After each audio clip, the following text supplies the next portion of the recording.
Ketemu lagi di FB Talk yang kali ini sedang membahas tentang tips mempersiapkan anak kembali ke sekolah. Nah, saat ini kan anak-anak setelah liburan panjang kemarin, anak-anak kembali mempersiapkan diri ke sekolah, dan karena setelah pandemi sekarang anak-anak banyak yang sudah ada pertemuan tatap muka. Jadi pada pagi hari ini saya Ima selaku host acara FB Talk pada pagi hari ini ingin berbagi dan berdiskusi nih dengan narasumber bagaimana sih tips mempersiapkan anak untuk kembali ke sekolah setelah pandemi yang lama, dan juga dengan pola pendidikan atau pola kegiatan belajar mengajar yang bervariasi disesuaikan dengan situasi pandemi pada waktu kemarin. Nah, narasumber kita kali ini adalah Ibu Maria Teresia Asa, yang biasa dipanggil dengan Ibu Esa. Nah, beliau ini adalah salah satu pegiat literasi perbatasan yang berdomisili di Atambua Belu, Nusa Tenggara Timur. Saat ini beliau menjabat sebagai Ketua Bidang Organisasi Forum TBM Provinsi NTT. Selain aktif di bidang literasi, beliau juga bekerja di Yayasan Karunia Pengembangan Anak atau YKPA Mitra Child Fund Internasional di Indonesia, dengan posisi sebagai penanggung jawab program Active for Future, khususnya pendidikan kecakapan hidup dan literasi keuangan atau PKHLK untuk wilayah Kabupaten Belu, Malaka, dan TTU, serta aktif mendampingi 22 lopo cerdas dan pendidikan karakter di sekolah-sekolah dasar yang ada di Kabupaten Belu. Nah, sudah tepat sekali sepertinya narasumber kita pada pagi hari ini. Beliau sudah banyak berkecimpung di dunia anak dan juga di sekolah-sekolah ya, untuk memberikan bantuan atau bimbingan kepada anak-anak dan juga sekolah dalam program-program yang dilaksanakan oleh YKPA Mitra Child Fund Indonesia dan juga PKHLK. Baiklah, kalau begitu kita sapa sama-sama yuk. Halo, selamat pagi Ibu Esa. Halo, selamat pagi. Apa kabar nih? Kabarnya baik, puji Tuhan. Iya, semuanya lancar-lancar saja nih kegiatannya. Pasti sibuk sekali ya. Iya, untuk sementara sih lancar, soalnya COVID sudah mulai berkurang dan aktivitas mulai kembali berjalan normal. Jadi, puji Tuhan lancar. Oke, baik. Dari kegiatan Kak Esa sendiri, dari kegiatan Bu Esa sendiri di sana ada perubahan ya setelah sebelum dan sesudah pandemi ya pastinya. Sangat berubah karena semua pola hidup, kemudian pola pendidikan itu berubah drastis dari dulunya yang dilakukan paling banyak itu secara konvensional, sekarang sudah mulai seimbang antara konvensional dan juga secara online. Baik, kalau di Kabupaten Belu sendiri nih, pembatasannya apakah masih berjalan dengan ketat atau sudah lebih longgar atau malah tidak ada pembatasan sama sekali nih? Kalau sekarang sudah normal, aktivitas di sekolah, di semua tempat itu sudah mulai normal seperti biasa sebelum ada pandemi, tetapi masih tetap berpatokan pada protokol kesehatan. Oke, masih seperti itu ya. Jadi sudah bebas, sudah kembali normal asal dengan protokol kesehatan. Iya, betul. Oke. Baik, Ibu Esa, pada pagi hari ini mungkin silakan menyampaikan, ini sambil menunggu Bapak Ibu Guru Cita semua yang baru gabung, bisa dimulai materinya tentang tips anak-anak untuk kembali ke sekolah.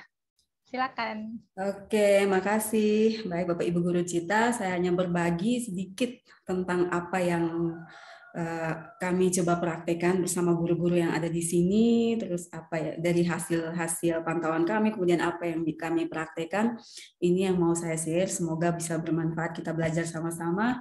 Kalau ada hal-hal baru yang nanti mau disampaikan, bisa disampaikan dalam komentar nanti. Oke. Saya share screen dulu. Sudah terlihat materi saya, Kak Ima? Iya, bisa, Kak. Oke.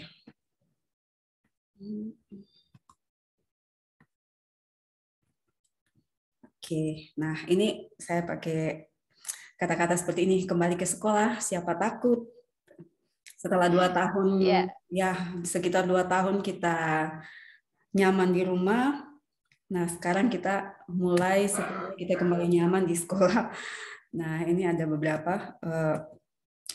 ada beberapa pertanyaan reflektif yang bisa dijawab teman-teman di grup atau mungkin bisa ditanya ke diri sendiri. Ini hanya pertanyaan reflektif menurut pandangan Bapak Ibu atau sejauh Bapak Ibu memandang selama ini atau Bapak Ibu lihat selama ini, kira-kira yang paling efektif dalam pembelajaran itu pembelajaran tatap muka atau pembelajaran secara online. Nah, ini hanya pertanyaan reflektif. Kalau Bapak Ibu ingin menjawabnya, silakan jawab di grup Guru Cita, nanti di situ berikan alasannya kenapa pembelajaran luring dan pembelajaran daring itu ada perbedaannya, dan menurut pengalaman Bapak Ibu kira-kira perbedaannya di mana, terus mana yang paling efektif, alasannya apa, silakan di-share di situ. Nah, ini hanya sebagai gambaran, saya yakin Bapak Ibu Guru Cita tidak heran lagi atau tidak merasa baru ketika mendengar kata pelajaran. Nah, sebenarnya pelajaran itu proses interaksi antara guru dan anak didiknya. Baik itu bisa dilakukan secara langsung atau bisa dilakukan melalui media pembelajaran yang ada seperti yang kita lihat sekarang di masa pandemi itu yang dipakai seperti misalnya pembelajaran melalui Zoom, melalui Google Meet, terus melalui WA Group dan lain-lain. Bisa salah satu contohnya seperti yang sudah terobosan baru yang dilakukan oleh Kejar Cita Indonesia itu melalui FB Talk atau melalui Teletalk, dan itu adalah media-media pembelajaran. Jadi pembelajaran itu tidak hanya antara guru dan anak didiknya misalnya di lingkungan sekolah, tetapi dimanapun ketika ada orang yang berbagi sesuatu yang positif kepada orang lain, itu kita katakan sebagai guru, dan yang menjadi penerima itu kita bisa ibaratkan sebagai para pembelajar atau siswa. Tetapi ini kita bahas dalam konteks di sekolah atau dalam konteks guru dan siswa. Nah, sejak masa COVID itu kita mulai kenal ada 2 jenis pembelajaran.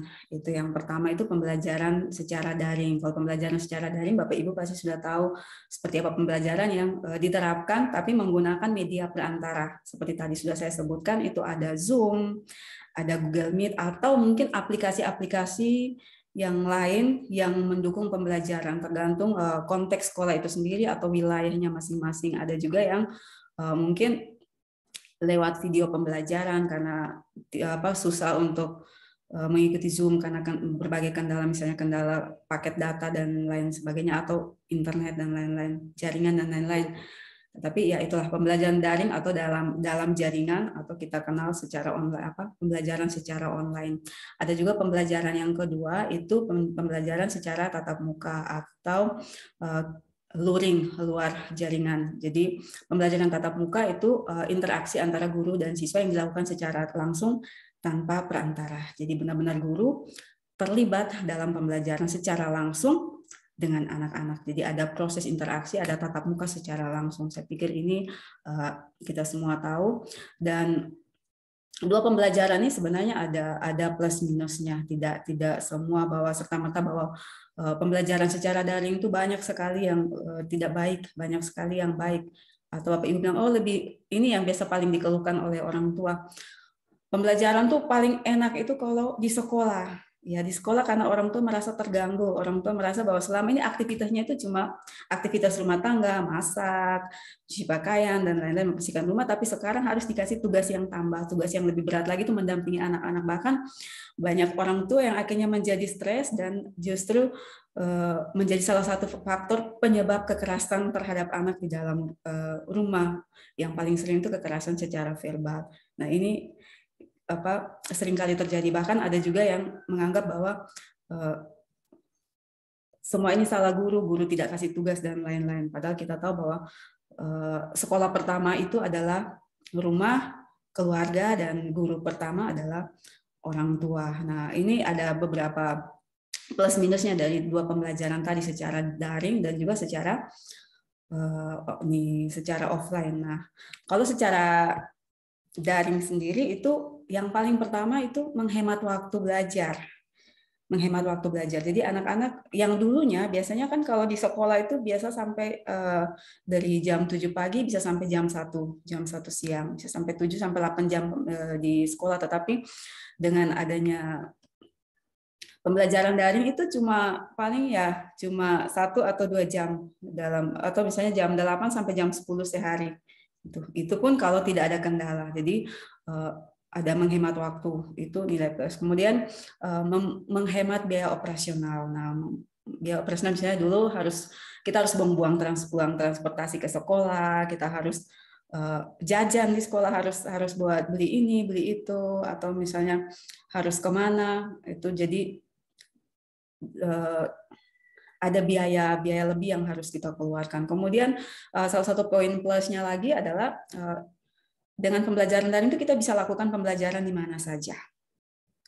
Mau di rumah atau dimanapun, kita mau berlibur, misalnya saya tinggal di perbatasan nih, Indonesia dan Timor Leste, saya lagi libur di Flores, saya lagi libur di luar, atau saya lagi libur di Pulau Jawa, saya tetap bisa mengikuti pembelajaran. Itu poin plus dari pembelajaran daring yang selama ini kita alami. Nah, ada juga kelemahan nih di balik pembelajaran tadi, kelebihan dari pembelajaran secara daring ada juga. Yang paling pertama itu terkendala jaringan. Nah, ini alasan yang paling sering kita temukan ketika pembelajaran itu dilakukan secara online. Dan ini juga bisa jadi salah satu senjata anak-anak sekolah ketika mereka lagi malas.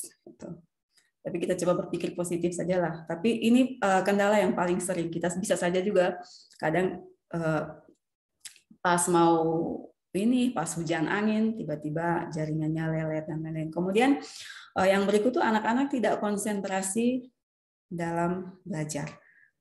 Ya. Kenapa tidak konsentrasi dalam belajar? Karena kita tahu pembelajaran daring itu kan pembelajaran yang terpusat pada guru, pembelajaran satu arah. Nah, kalau gurunya sistemnya ceramah, gurunya omong terus-menerus tanpa ada icebreaker, tanpa ada misalnya ada metode-metode yang menarik, ya anak terkesannya akhirnya mengantuk dan lain, konsentrasi belajar tidak ada. Bisa saja kan pada saat mereka belajar, mereka sambil chat dengan teman-teman yang lain, karena kita tidak bisa mengontrol mereka sepenuhnya. Karena kita hanya bisa melihat wajah mereka di layar Zoom, tetapi tangan mereka, aktivitas mereka yang lain itu tidak bisa kita kontrol. Kemudian yang ini tadi seperti metode ceramah. Nah, ini salah satu kelemahan terbesar kita di sini itu kan masih pembelajarannya itu masih pembelajaran transfer ilmu. Semuanya terpusat pada guru. Guru omong A, ya anak-anak ikut A. Kalau B, ya B. Kalau gurunya tidak kreatif, tidak menyajikan materi itu menjadi pembelajaran yang gampang, asik, dan menyenangkan, ya kelas itu akhirnya menjadi kelas yang mau dibilang secara kasar ya kayak kelas kuburan, kelas yang sepi sekali.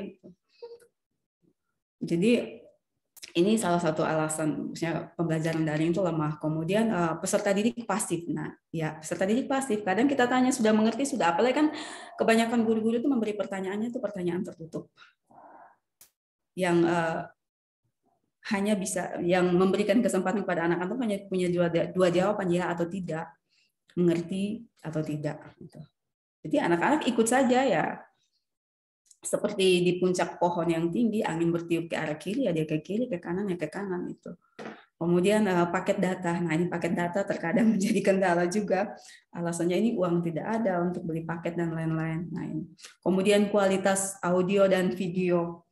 Tuh, kadang dalam perjalanan tiba-tiba karena jaringannya lelet, akhirnya audio dari guru atau mungkin dari murid juga tidak terdengar dengan jelas. Kemudian video yang ditampilkan kalau misalnya terkendala jaringan tuh biasanya videonya putus-putus dan lain-lain. Kemudian perangkat pendukung tidak memiliki perangkat yang mendukung. Misalnya handphone yang tidak mendukung. Ya, kalau handphone saya misalnya handphone center, sedangkan Zoom itu harus pakai smartphone yang bisa kita install aplikasi Zoom. Nah, ini juga menjadi berat. Atau misalnya ada laptop yang ya itulah tidak semua memiliki peralatan yang mendukung pembelajaran. Jadi ini kelemahan pembelajaran secara daring.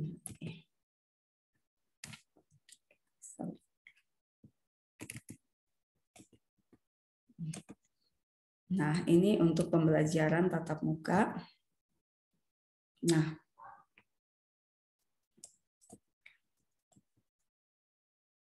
Nah, untuk pembelajaran tatap muka ada plus minusnya juga. Untuk kelebihannya ya, yang paling pertama, pembelajaran tatap muka itu lebih mendorong anak untuk giat belajar. Kemudian partisipasi anak itu menjadi lebih aktif. Anak dan guru itu menjadi lebih aktif. Kemudian ada komunikasi, terjadi komunikasi dalam pembelajaran itu. Kemudian pembelajarannya itu terjadwal dengan baik. Karena seperti tadi kita temui di pembelajaran secara daring itu kan ada kendala jaringan, tidak bisa ketemu secara langsung dan lain-lain. Tapi ketika ada pembelajaran tatap muka itu lebih ini. Kemudian kontrol dari guru itu lebih bagus dibandingkan secara daring karena guru ada bersama dengan anak-anak. Jadi aktivitas anak-anak, apa yang dilakukan anak-anak itu menjadi jauh lebih baik.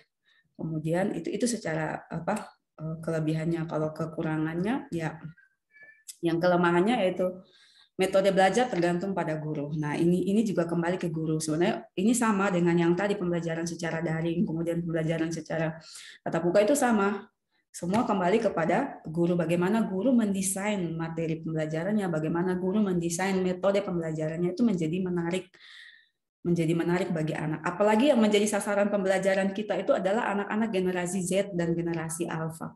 Di mana anak-anak ini yang benar-benar sudah terpapar dengan teknologi. Salah satu karakteristik dari dua generasi ini, generasi yang saat ini memang masih dalam masih dalam proses mengejar pendidikan dan lain-lain itu.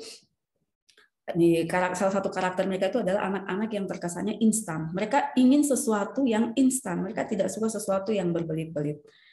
Beda dengan generasi X dan sebelumnya, generasi-generasi dulu yang memang semuanya terpaku atau masih pada prinsip di ujung rotan ada emas. Jadi anak-anak belajar karena di bawah tekanan. Sedangkan kalau anak-anak sekarang itu kan mereka membutuhkan satu metode belajar yang membuat mereka itu merasa nyaman untuk belajar. Mereka nyaman untuk belajar dan mereka belajar dengan cara yang menggembirakan. Jadi tanpa ada tekanan psikis di sini. Gitu. Jadi itu pembelajaran. Nah, ini makanya kembali ke salah satu kelemahannya ini tergantung di metode, desain program, desain kelasnya, desain metode pembelajarannya.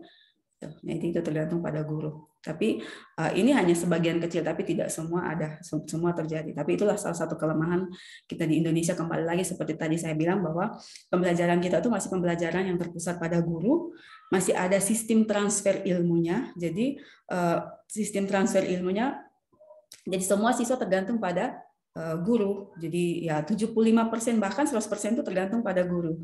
Makanya ketika COVID ini melanda, ya jangan heran kalau banyak anak yang tidak bisa berbuat apa-apa karena mereka 100% itu tergantung pada guru. Nah, mereka dipaksa harus belajar secara mandiri ya. Pasti banyak sekali kendala.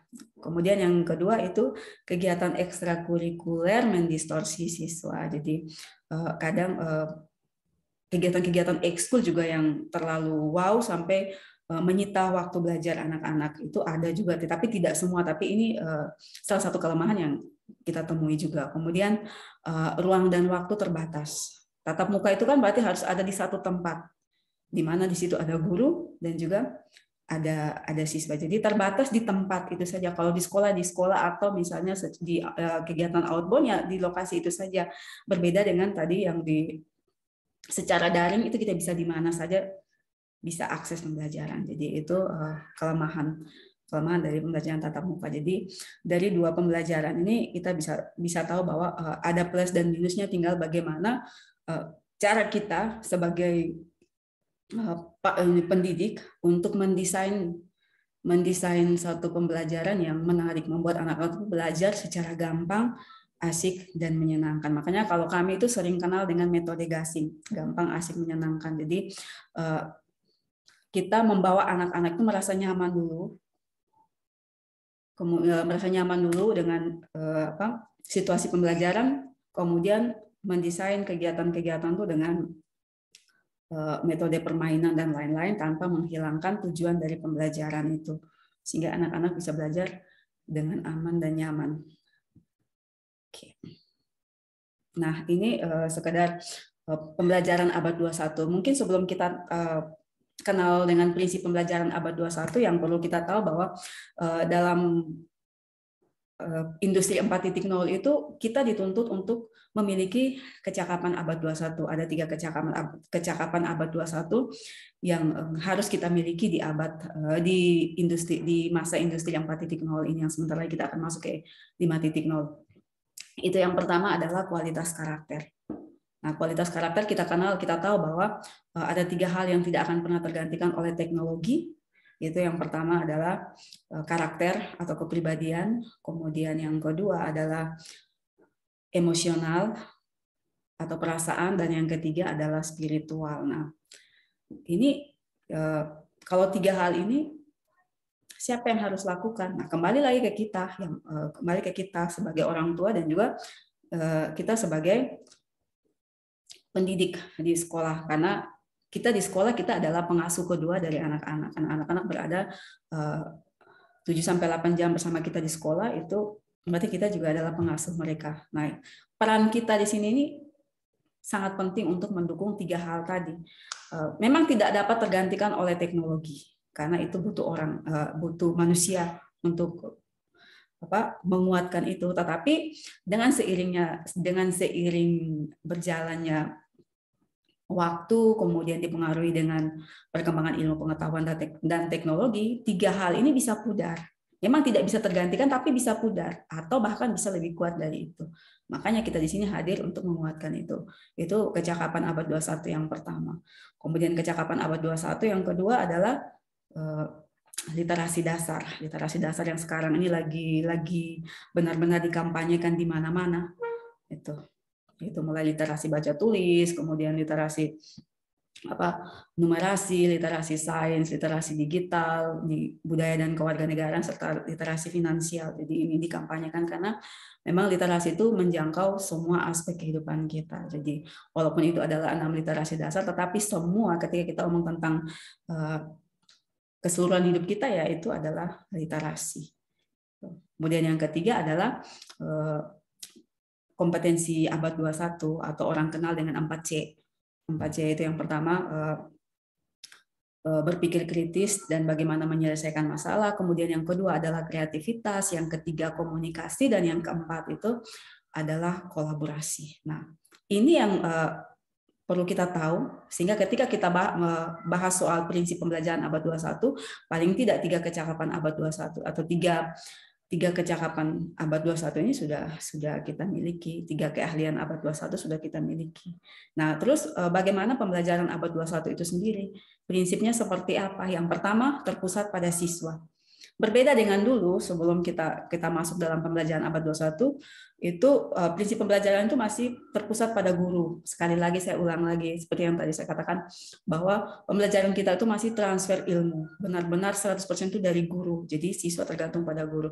Tetapi kalau di prinsip pembelajaran abad 21 terpusat pada siswa, jadi anak itu diberikan kesempatan seluas-luasnya untuk mengeksplorasi dirinya dan mengeksplorasi potensi-potensi apa yang ada di sekitarnya untuk mendukung pembelajarannya. Misalnya ketika dia mau berbicara tentang satu tema, ya kira-kira apa sih yang berhubungan dengan tema itu? Kira-kira ada potensi apa yang ada di sekitar dia yang bisa dia pakai untuk belajar hal baru terkait dengan tema yang dibahas. Kemudian pembelajaran harus kolaboratif. Nah, pembelajaran harus kolaboratif di sini adalah ada kerjasama antara guru dan siswa, kemudian siswa dan siswa. Yang bisa kita lihat itu dari mana? Dari misalnya proses diskusinya. Makanya kalau yang sering kita kampanyekan itu adalah pendekatan STEAM dan metode ABCDE. Amati, bayangkan, cari tahu, diskusi, dan evaluasi. Tapi itu nanti kita akan bahas di akhir. Pembelajaran harus kolaboratif, harus ada kerjasama antara guru dan siswa. Jadi tidak hanya dari guru, tetapi harus dari siswa. Jadi ada 2. Guru ada untuk mendampingi anak-anak, memulai prosesnya, menyampaikan tujuan, kemudian anak-anak diberikan kesempatan untuk mengeksplorasi banyak hal, melakukan sesuatu sesuai dengan tema, kemudian guru hadir lagi di akhir untuk menegaskan kembali poin-poin dari pembelajaran atau tema pembelajaran yang dibahas bersama anak-anak hari itu. Kemudian belajar harus memiliki konteks. Maksudnya di sini adalah memiliki konteks ini maksudnya kita membuat sesuatu itu sesuai dengan konteks wilayah kita masing-masing. Contoh, salah satu contoh misalnya ketika anak-anak belajar tentang profesi, kita minta mereka cari tahu tentang profesi yang ada di sekitar kita atau yang sering dia lihat atau yang sering dia lihat di sekitar kita. Jangan kita mencari sesuatu yang harus membuat dia berpikir lagi atau dia berimajinasi tentang profesi itu. Misalnya, walaupun kita harus memperkenalkan misalnya berbagai macam profesi yang ada, tetapi untuk contoh-contoh praktisnya itu kita sesuaikan dengan konteks kita, sehingga anak-anak lebih banyak melihat apa yang ada di sekitarnya daripada dia harus mencari tahu sesuatu yang harus membuang-buang waktu lagi untuk dia mencari tahu. Tinggal kalau memang kita mau kasih kesempatan untuk anak itu untuk melihat lagi hal baru di luar sana, tinggal kita kasih kesempatan. Oke, adik-adik atau anak-anak yang kita pelajari itu jenis-jenis profesi yang ada di sekitar kita, tapi adik-adik bisa lihat lagi ada profesi yang lain yang bisa ada di negara lain atau di kota lain. Itu adik-adik bisa belajar itu juga. Kemudian sekolah harus terintegrasi dengan lingkungan masyarakat dan sosial. Jadi maksudnya seperti ini. Kadang walaupun kita tuh belajar secara tatap muka, misalnya secara tatap muka di sini, tapi kita harus misalnya, oh iya, kalau kita belajar tentang sosial budaya, berarti misalnya apa yang harus kita lakukan? Mungkin kita bisa ke tempat-tempat, ke situs-situs budaya atau situs-situs sejarah yang ada. Jadi perpaduan antara lingkungan yang ada di masyarakat dengan di sekolah. Kemudian bagaimana kita membangun jejaring dengan masyarakat untuk mendukung pembelajaran yang ada. Jadi itu prinsip pembelajaran abad 21. Nah, ini tidak hanya dipakai untuk pembelajaran tatap muka, tapi bisa juga dilakukan secara daring. Daring juga bisa kita lakukan kalau Bapak Ibu memang punya komitmen untuk memindahkan sekolah yang tadi offline itu secara daring. Jadi buat seolah-olah tidak ada perbedaan antara tatap muka dan secara online. Jadi secara metodenya dan lain-lain itu dibuat sedemikian rupa supaya anak-anak tuh tidak terlalu merasa ada perbedaan. Karena misalnya di online juga bukan berarti anak-anak tidak butuh games, anak-anak tidak butuh tidak butuh ice breaker, atau anak-anak tidak butuh video pembelajaran dan lain-lain. Semuanya pasti butuh. Nah ini, kemudian yang berikut adalah learning loss. Learning loss ini mungkin tidak semua orang sudah mendengar tentang istilah ini. Jadi learning loss itu artinya kalau secara harafiah itu kita tahu learning artinya pembelajaran, kemudian loss itu kehilangan. Jadi belajar sesuatu yang hilang. Nah, ini ada beberapa pendapat para ahli. Nah, kalau dari Education and Development Forum tahun 2020 itu mengatakan bahwa learning loss adalah situasi di mana peserta didik itu kehilangan pengetahuan dan keterampilan baik umum atau khusus atau kemunduran secara akademis yang terjadi karena kesenjangan yang berkepanjangan atau ketidakberlangsungannya pendidikan. Nah, ada juga yang mengatakan bahwa ketidakmaksimalnya proses pembelajaran yang dilakukan di sekolah. Jadi learning loss sendiri itu adalah pengetahuan anak yang hilang karena situasi pembelajarannya itu tidak lagi normal. Nah, ini terjadi sekali. Kita lihat sekali di tahun kedua setelah COVID.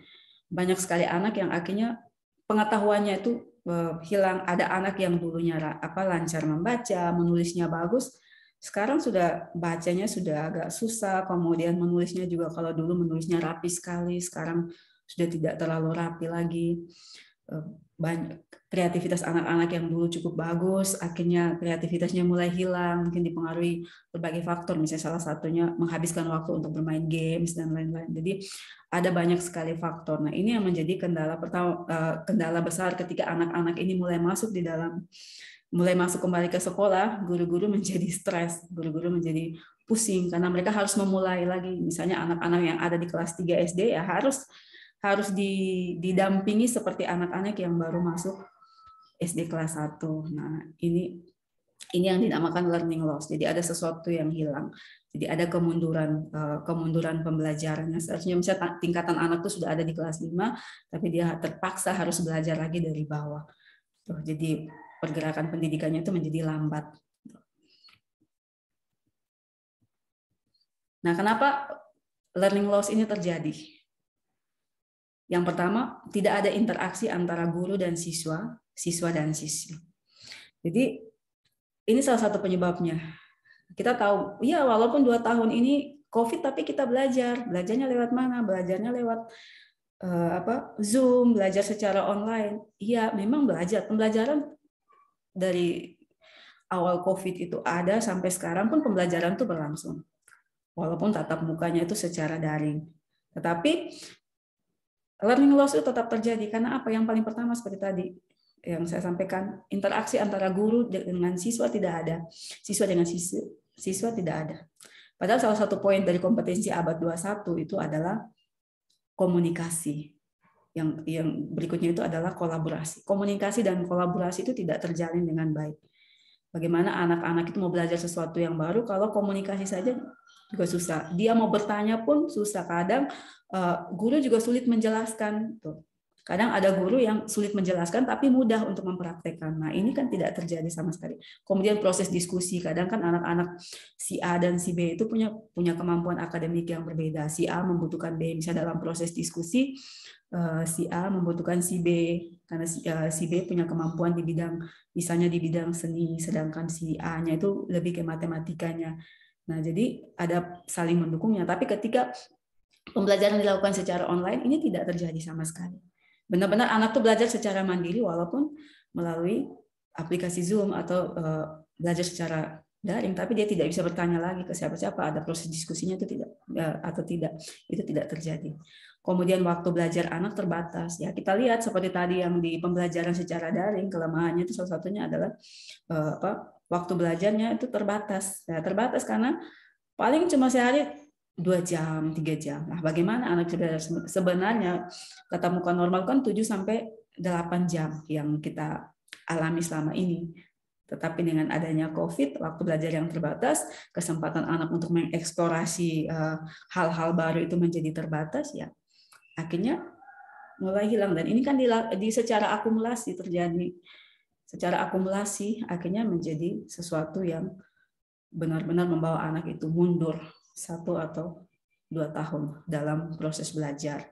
Kemudian materi yang dijelaskan tidak tuntas dan jarang ada praktek. Nah, ini terjadi sekali dalam proses pembelajaran secara daring. Jadi kadang mau jelaskan terkendala jaringan, atau pas mau jelaskan waktu Zoom habis, atau tidak ada praktek sama sekali. Iya, yang kita lihat selama ini kan jarang ada praktek. Kalaupun praktek itu ya hanya ada contoh video praktek dan lain-lain, tapi anak sendiri terlibat secara langsung, itu misalnya kecakapan abad 21 yang kedua itu tentang kreativitas, itu kurang sekali. Kalaupun anak-anak dikasih tugas untuk praktek, ya dia praktek, tapi ya sesuai dengan apa yang dia tahu tanpa didampingi. Itu. Padahal tujuan kita lain, akhirnya hasilnya lain. Nah, ini menjadi salah satu penyebab kemunduran pembelajaran atau learning loss. Kemudian penyerapan materi belajar yang rendah. Ya, karena apa? Penyerapannya rendah karena apa? Pembelajarannya terpusat pada guru, metode yang dipakai itu tidak menarik, dan anak juga pasti punya kesibukan tersendiri dengan handphonenya atau dengan aktivitas-aktivitas lain. Kan kadang kalau dilakukan secara daring itu kan anak secara psikis itu belum siap untuk mengikuti. Misalnya dia sementara main, tiba-tiba dipanggil, oh jam sekian kamu harus Zoom mata pelajaran ini. Akhirnya anak yang sementara bermain harus cepat-cepat tinggalkan dulu permainannya, langsung masuk ke dalam proses pembelajaran, padahal secara psikis dia masih ada dalam permainan tadi. Pikirannya itu masih ada dalam permainan tadi, tapi secara fisik ada di ruang Zoom itu. Akhirnya penyerapan materi belajarnya menjadi rendah. Kemudian tidak ada diskusi, ini sudah sama seperti tadi, tidak ada diskusi karena pembelajarannya terpusat pada guru, dan komunikasi atau interaksi antara guru dan siswa dan siswa itu tidak ada atau kurang ada, tapi ada juga yang ada tapi tidak maksimal. Kemudian motivasi belajar anak menurun. Motivasi belajar anak menurun kenapa? awal COVID tahun 2020 itu anak-anak merasa stres harus berada di rumah. Karena setiap hari mereka harus kumpul dengan teman-temannya, mereka harus belajar sama-sama dengan teman-temannya. Tiba-tiba mereka harus kembali belajar di rumah. Ada yang harus belajar sendiri, kemudian belum lagi orang tua tidak mendampingi mereka secara maksimal, bahkan kadang mereka dianggap sebagai beban dalam rumah karena orang tua yang tadi seperti di awal saya sampaikan bahwa orang tua yang dulunya fokus dengan urusan rumah tangga tiba-tiba harus menambah satu peran lagi yaitu menjadi guru di rumah. Jadi akhirnya ada kekerasan dan lain-lain. Ada juga orang tua yang merasa terganggu dengan kehadiran anak-anak di rumah untuk proses pembelajaran. Akhirnya memberikan handphone ke anak-anak sebenarnya tujuannya supaya anak-anak itu bisa tenang. Kamu main handphone saja daripada saya pusing atau anak atau lain-lain. Akhirnya anak-anak juga ketergantungan dengan handphone, gadget dan lain-lain. Akhirnya kelamaan motivasi belajarnya itu menjadi menurun. Kemudian dengan bertambahnya waktu, ini mulai pola pikir mereka bahwa lebih enak, lebih asik itu bermain games daripada belajar. Oh bisa kok nanti sebentar bisa kerja tugas, main dulu. Sebentar bisa cari atau jawabannya bisa cari kok di Google gitu. Kalau ada pertanyaan bahkan orang tua ada juga orang tua yang kerja, kemudian kadang ada orang tua yang bilang daripada suruh dia kerja terlalu lama biar saya yang kerja karena tugas menumpuk. Kemudian ada juga yang pertanyaan kalau tidak tahu ya jawabannya cari di Google. Tuh. Jadi anak-anak tuh merasa sesuatu tuh bisa didapatkan dengan mudah, bisa didapatkan dengan instan. Jadi motivasi mereka untuk belajar, untuk mencari tahu, mengeksplorasi hal-hal baru itu menjadi menurun. Kemudian penilaian hasil belajar yang tidak maksimal. Ya, jadi kita masih lebih kepada penilaian secara akademik. Kalau anak-anak hadir di Zoom, oke lah, berarti 1 nilai plus. Kemudian kalau anak-anak bisa kumpul tugas, hasilnya nilai plus. Tapi tidak ada penilaian secara objektif apakah benar-benar anak-anak itu mampu atau tidak. Karena dilakukan secara daring atau jarak jauh, tidak ada kontrol. Sedangkan kalau pembelajaran secara tatap muka kan guru bisa langsung melihat prosesnya bagaimana anak itu mengeksplorasi sesuatu, bagaimana anak itu menyelesaikan tugas yang diberikan, itu kan ada pantauan. Nah, ini menjadi ini adalah beberapa hal yang menjadi penyebab learning loss ini. Lalu apa yang harus kita lakukan supaya learning loss itu bisa diminimalisir, learning loss ini bisa ditekan gitu. Karena kalau kita tidak punya strategi ya susah juga karena ini sudah terpola dan sesuatu yang sudah terpola dalam waktu yang cukup lama ini kalau mau dirombak itu memang susah. Tetapi kita tetap optimis bahwa ada hal-hal yang bisa kita lakukan untuk menekan ini atau kalau memang belum terjadi jangan sampai terjadi lagi. Kalau sudah terjadi kira-kira apa yang bisa kita lakukan? Yang pertama itu ciptakan suasana belajar yang nyaman dan menyenangkan bagi anak. Nah, kita mau memulai sesuatu. Ini apalagi dalam konteks tatap muka yang sudah atau baru mulai dilakukan. Itu yang paling pertama yang harus kita lakukan adalah membuat situasi belajar anak itu menjadi nyaman. Kenapa ini penting? Misalnya yang paling pertama itu yang harus kita buat adalah penataan lingkungan kelas dan lingkungan sekolah. Membuat dia merasa nyaman dulu. Kalau dia merasa nyaman dengan lingkungan yang ada, saya pikir apapun yang kita kasih pasti akan dia terima. Tapi kalau kita biar strateginya bagus, tapi dia tidak merasa nyaman untuk belajar di situ, ya apapun yang kita kasih juga tetap tidak akan diserap dengan baik. Jadi yang paling pertama yang harus kita buat adalah mendesain kelas itu menjadi kelas yang nyaman bagi dia untuk belajar. Orang bilang didiklah anakmu sesuai dengan zamannya. Jadi kita membawa mereka, kita lah yang berusaha untuk masuk ke dalam dunianya mereka. Bukan kita memaksa mereka untuk masuk ke dunianya kita, karena tidak akan sampai kalau mereka masuk ke dunianya kita. Beda, kita ini kan lahir kita ini adalah jebolan generasi X, jebolan generasi Y yang waktu masa kecil kita itu tidak terpapar sama sekali dengan teknologi. Bahkan mungkin kita sudah besar baru kita bisa mengenal televisi dan lain-lain. Tetapi anak-anak yang kita dampingi ini adalah anak-anak generasi Z dan generasi Alpha yang benar-benar sudah terpapar dengan teknologi. Maka kita yang harus masuk ke dunianya mereka. Kita yang harus masuk ke dunia anak-anak. Anak-anak itu anak-anak itu tertarik dengan games, maka kita harus membuat berbagai macam games untuk pembelajaran. Asalkan games yang sesuai dengan tema pembelajaran.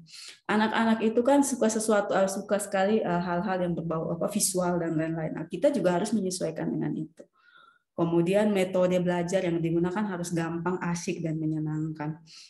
Misalnya seperti ini, Bapak Ibu mengajar anak-anak tentang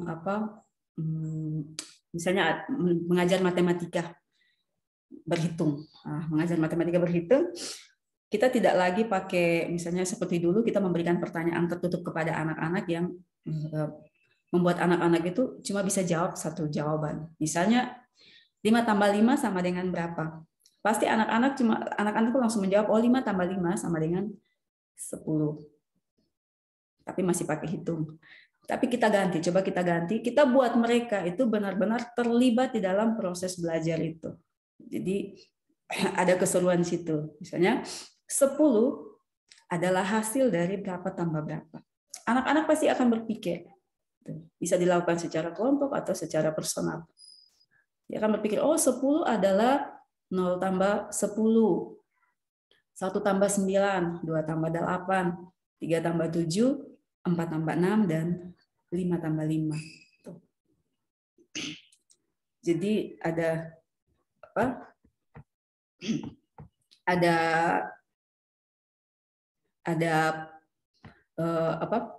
kesempatan mereka untuk mencari tahu sesuatu. Jadi itu salah satu metode yang benar-benar melibatkan mereka dalam pembelajaran. Kemudian review materinya, ada beberapa sekolah yang kita dampingi di sini itu mereka sudah mulai rubah semua, mulai dari desain kelasnya, metode pembelajarannya yang dulu semua anak itu duduk menghadap ke depan kayak guru, tapi sekarang tuh mereka mulai atur letter U ya, jadi berbentuk huruf U. Jadi itu hanya untuk tempat simpan buku dan lain-lain, tapi anak-anak sudah belajar di tengah. Kemudian ada interaksinya, ada diskusinya. Jadi itu ada proses belajar. Kemudian bahkan ada guru yang sampai beli speaker kecil untuk bisa dipakai pada saat pembelajaran untuk review materi, kemudian untuk ice breaking atau media misalnya pemutaran video pembelajaran dan lain-lain atau audio dan lain-lain. Nah, itu akhirnya membuat anak-anak itu merasa gampang dalam belajar, asik dan menyenangkan. Kemudian yang berikut itu pembelajaran harus terpusat pada anak. Harus terpusat pada anak artinya seperti ini Bapak Ibu. Kita guru, kita hadir sebagai pendamping dalam proses belajar sama anak-anak. Nah, kita hanya pendamping di sini artinya mendampingi. Mendampingi, misalnya ya kita sampaikan tujuan pembelajaran itu apa, kemudian membiarkan anak-anak itu mengeksplorasi dirinya, mengeksplorasi hal-hal yang ada di sekitarnya itu untuk membuat sesuatu berdasarkan tema pembelajaran yang ada. Jadi anak-anak diberikan kesempatan. Kemudian nanti kita di akhir itu kita memberikan pesan kunci, keynote atau misalnya penegasan di akhir. Nah, terpusat pada anak ini juga seperti ini maksudnya. Kita selalu menggali dari anak-anak. Ya, anak-anak hari ini kita mau belajar tentang bencana alam. Ada yang sudah dengar tentang bencana alam? Iya. Yang kalian dengar tentang bencana alam itu seperti apa? Digali dulu dari mereka. Iya, oke. Kalau misalnya terjadi bencana alam seperti ini, atau misalnya ditanya, oke, benar sekali. Kemudian, menurut kalian kira-kira penyebabnya apa? Apa sih yang membuat bencana alam ini terjadi? Kenapa sampai ada longsor dan lain-lain? Itu apa yang ini?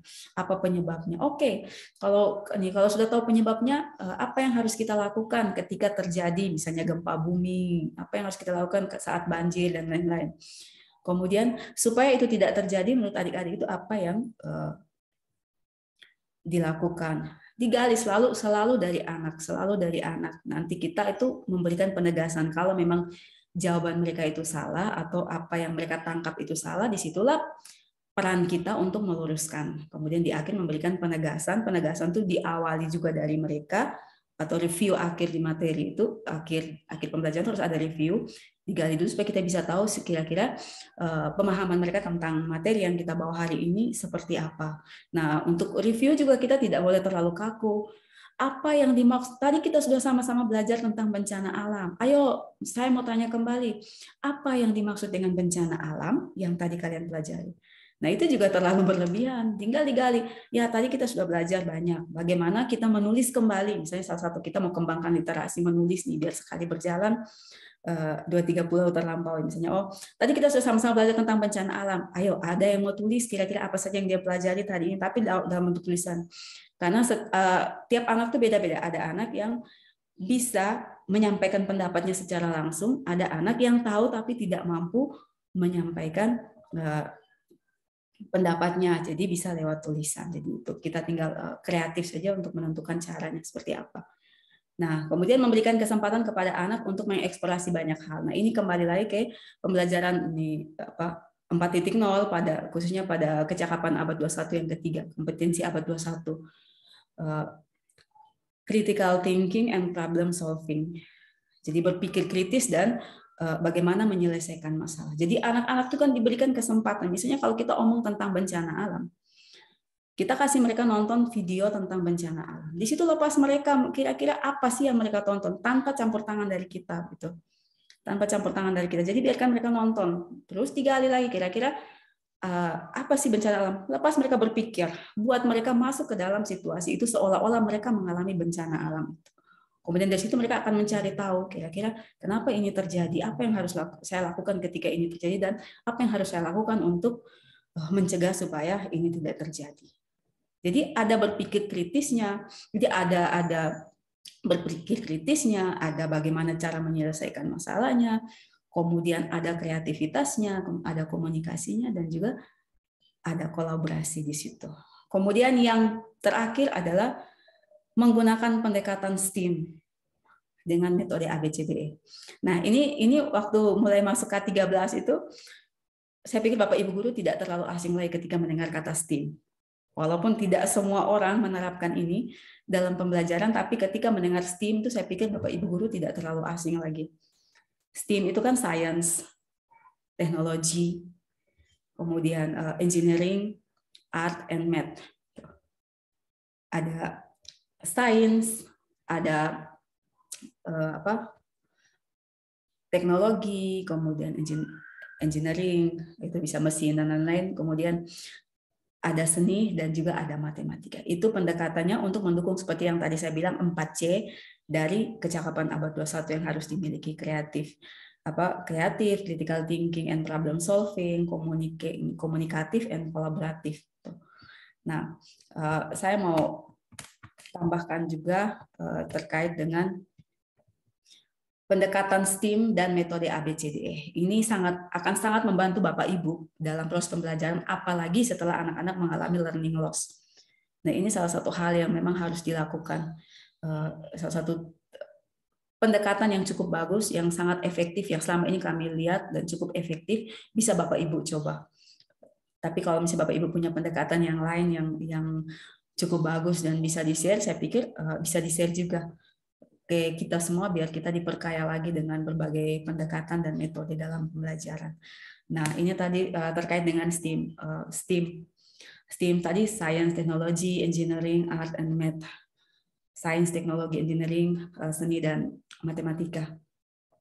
Ini adalah maksud di sini adalah pendekatannya, pendekatan pembelajaran. Jadi ketika Bapak Ibu mengangkat satu tema pembelajaran, kira-kira tema pembelajaran ini lebih cocok dengan mana? Dengan sains kah? Teknologi kah? Atau engineering atau mesin dan lain-lain? Atau seni atau matematika? Ini pendekatan yang bisa pendekatan yang bisa Bapak Ibu pilih salah satu. Ini jadi silakan pilih dari STEAM ini, tinggal pilih S-nya kah? T-nya, E, A, atau M. Pilih salah satu pendekatan yang cocok dengan materi. Mungkin hari ini Bapak Ibu mau pilih teknologi, misalnya anak-anak tuh belajar tentang bencana alam. Kembali lagi saya pakai contoh bencana alam. Oh, hari ini belajar bencana alam, kebetulan saya punya video tentang bencana alam. Dan di sekolah kami atau di kelas kami itu kan ada proyektor, ada LCD. Jadi saya mau pakai ini dulu, kebetulan saya punya laptop. Nah, saya pilih teknologi. Teknologinya lewat apa? Lewat tadi, biarkan anak-anak menonton tentang bencana alam. Jangan kita jelaskan. Jadi cukup kita sampaikan tujuan pembelajarannya, biarkan anak-anak menonton. Kenapa mereka harus menonton tanpa kita campur?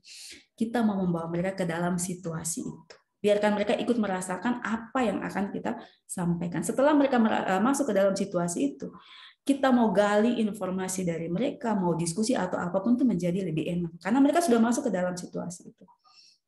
Tapi kalau misalnya mereka masih punya pikiran yang lain di tempat yang lain, kita jelaskan ya, mau dibilang sampai kita capek, mulut kram dan lain-lain juga tidak terlalu efektif. Jadi silakan dipilih. Atau misalnya saya mau pakai seni nih, kebetulan saya di daerah yang tidak bisa pakai teknologi.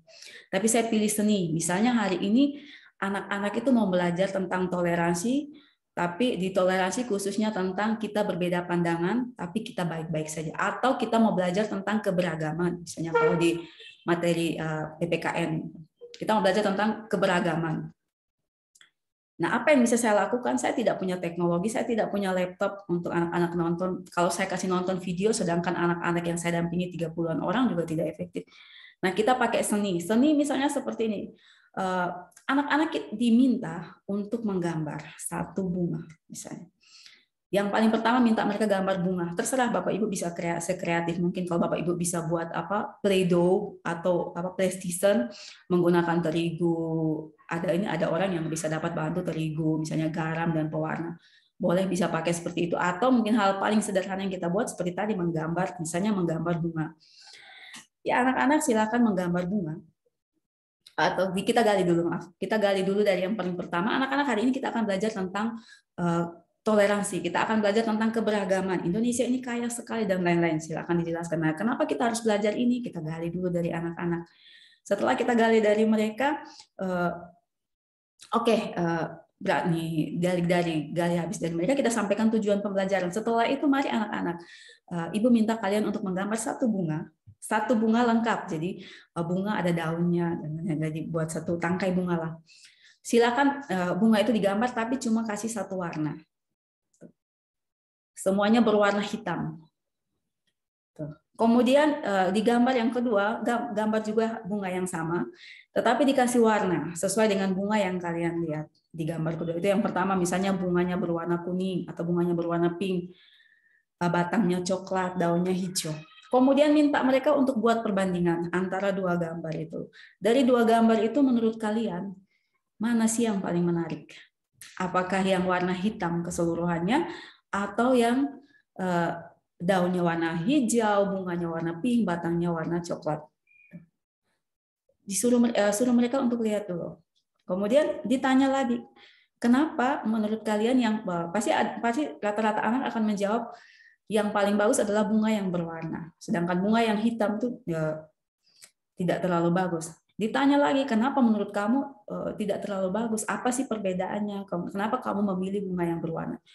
Ditanya. Setelah ditanya, terus apa kaitannya gambar itu dengan materi kita hari ini tentang keberagaman? Digali lagi, selalu berpusat pada anak, selalu dari anak. Tadi saya bilang kita hanya menyampaikan tujuan, kemudian kita membiarkan mereka itu mengeksplorasi banyak hal dengan media yang ada sesuai dengan pembelajaran, dan pembelajaran itu menjadi terpusat pada anak. Kita akan hadir di akhir sebagai penegas, pemberi pesan kunci. Nanti setelah itu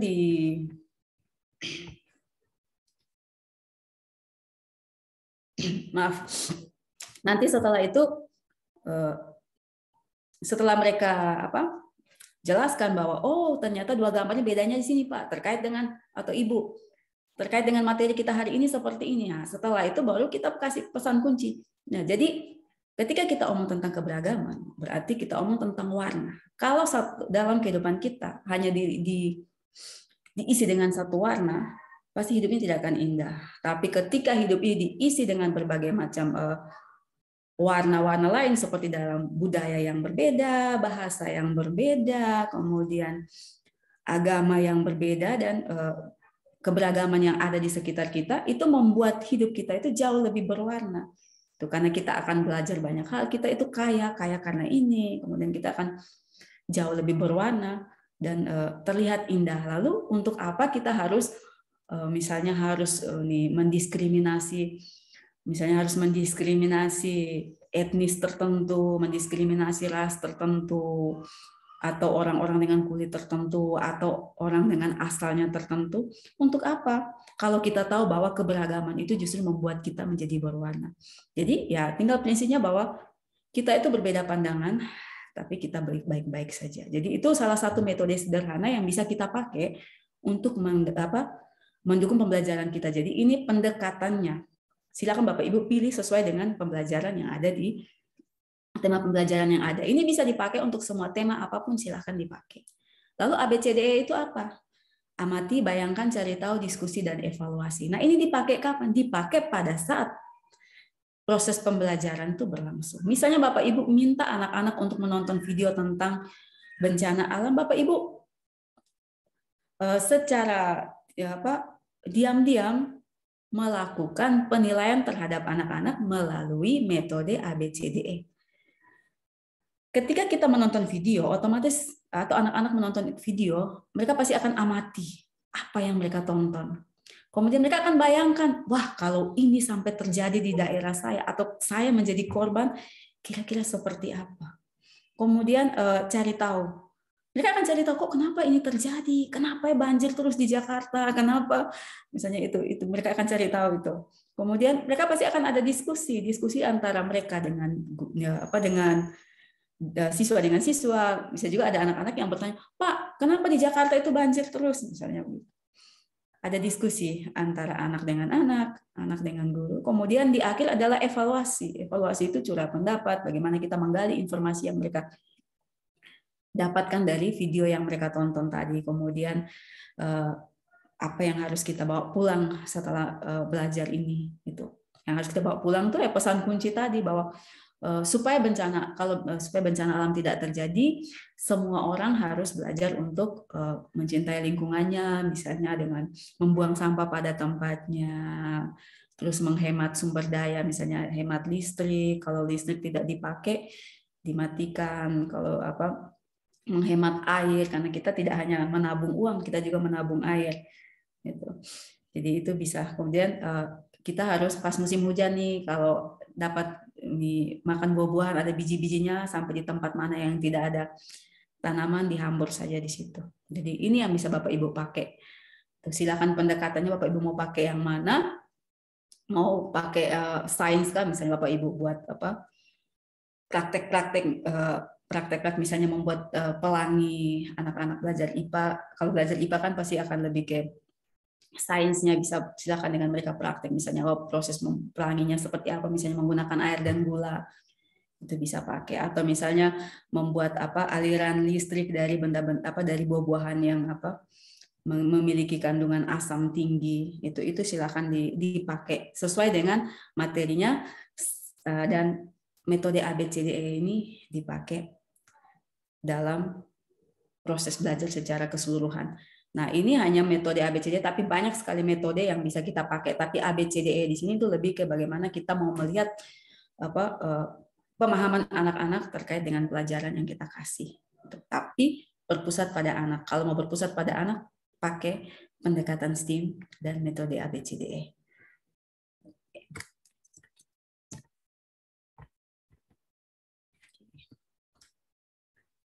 Nah, ini hanya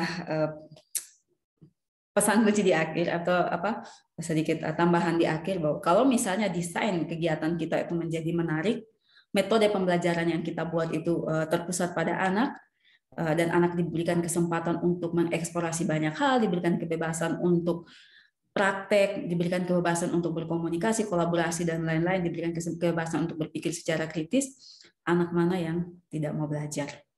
Tidak ada anak yang tidak mau belajar kalau pembelajarannya itu sesuai dengan zamannya, pembelajarannya itu disesuaikan dengan usianya. Jadi supaya kita tidak kepala sakit, mari kita ciptakan lingkungan belajar yang aman dan nyaman bagi anak dengan menggunakan metode gampang, asik, dan menyenangkan, dan anak akan belajar dengan gembira. Nah, selamat mendampingi anak-anak, tetap semangat, dan jangan lupa selalu patuh dengan protokol kesehatan. Itu saja yang bisa saya bagikan. Terima kasih. Saya kembalikan ke Ima.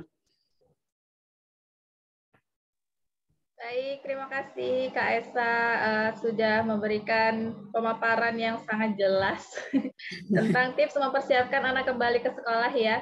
Memang macam-macam faktor yang bisa berpengaruh ketika pandemi ini selesai seperti learning loss, juga metode pembelajaran yang digunakan guru pasti juga akan berbeda.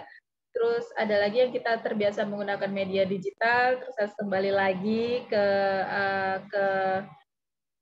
proses atau kegiatan yang atau media yang sebelumnya, atau bisa juga di mix ya kayak saya, karena kan anak-anak sudah biasa dengan teknologi, jadi kita juga membiasakan itu dengan di mix dengan lingkungan sekitarnya. Tetap menjaga protokol kesehatan itu yang penting. Baik Bapak Ibu Guru Cita, silakan yang ingin bertanya bisa ketik di kolom komentar. Nanti Kaisa akan menjawab pertanyaan dari Bapak Ibu Guru Cita semuanya, atau ada yang mau sharing-sharing nih, mungkin ada tips-tips atau trik-trik tersendiri dari Bapak Ibu Guru Cita yang ada di seluruh Indonesia bagaimana mempersiapkan anak kembali ke sekolah. Sudah ada belum ya? Kita lihat dulu di kolom komentar. Ya, Bapak Ibu Guru Cita, juga saya ingatkan kalau nanti ada sertifikat dari kita dari FB Talk ini, tapi syaratnya adalah mengisi link presensi dan juga link evaluasi yang juga sudah disebarkan oleh admin nanti di kolom komentar. Ada yang mau bertanya, silakan. Nah, kalau misalnya dari Kak Esa sendiri nih, apakah ada perbedaan? Sebelum menunggu yang lain bertanya, saya bertanya dulu. Apakah ada perbedaan dengan lembaga formal dan tidak formal nih, Kak, dalam memberikan treatment setelah pandemi? Kalau menurut saya sih sejauh apa saya bukan seorang guru, tapi saya mendampingi sekolah-sekolah yang ada di 3 kabupaten yang kami dampingi.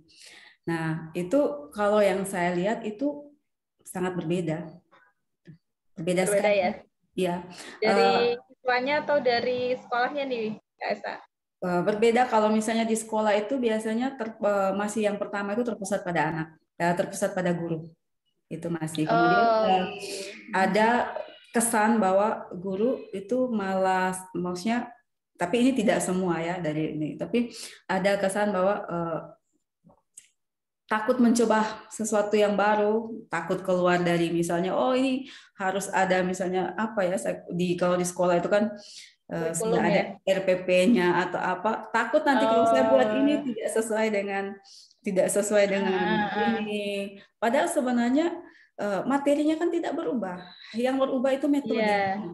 Ada satu cerita tentang apa, ada satu apa yang analogi yang disampaikan tuh, kalau ingin kuda banyak minum air, jangan paksa dia untuk minum air di kali atau paksa dia ke kali untuk minum air, tetapi taburlah garam sebanyak-banyaknya di makanannya. Ketika dia makan makanannya yang mengandung garam, otomatis dia akan haus dan dia akan minum dengan sendirinya.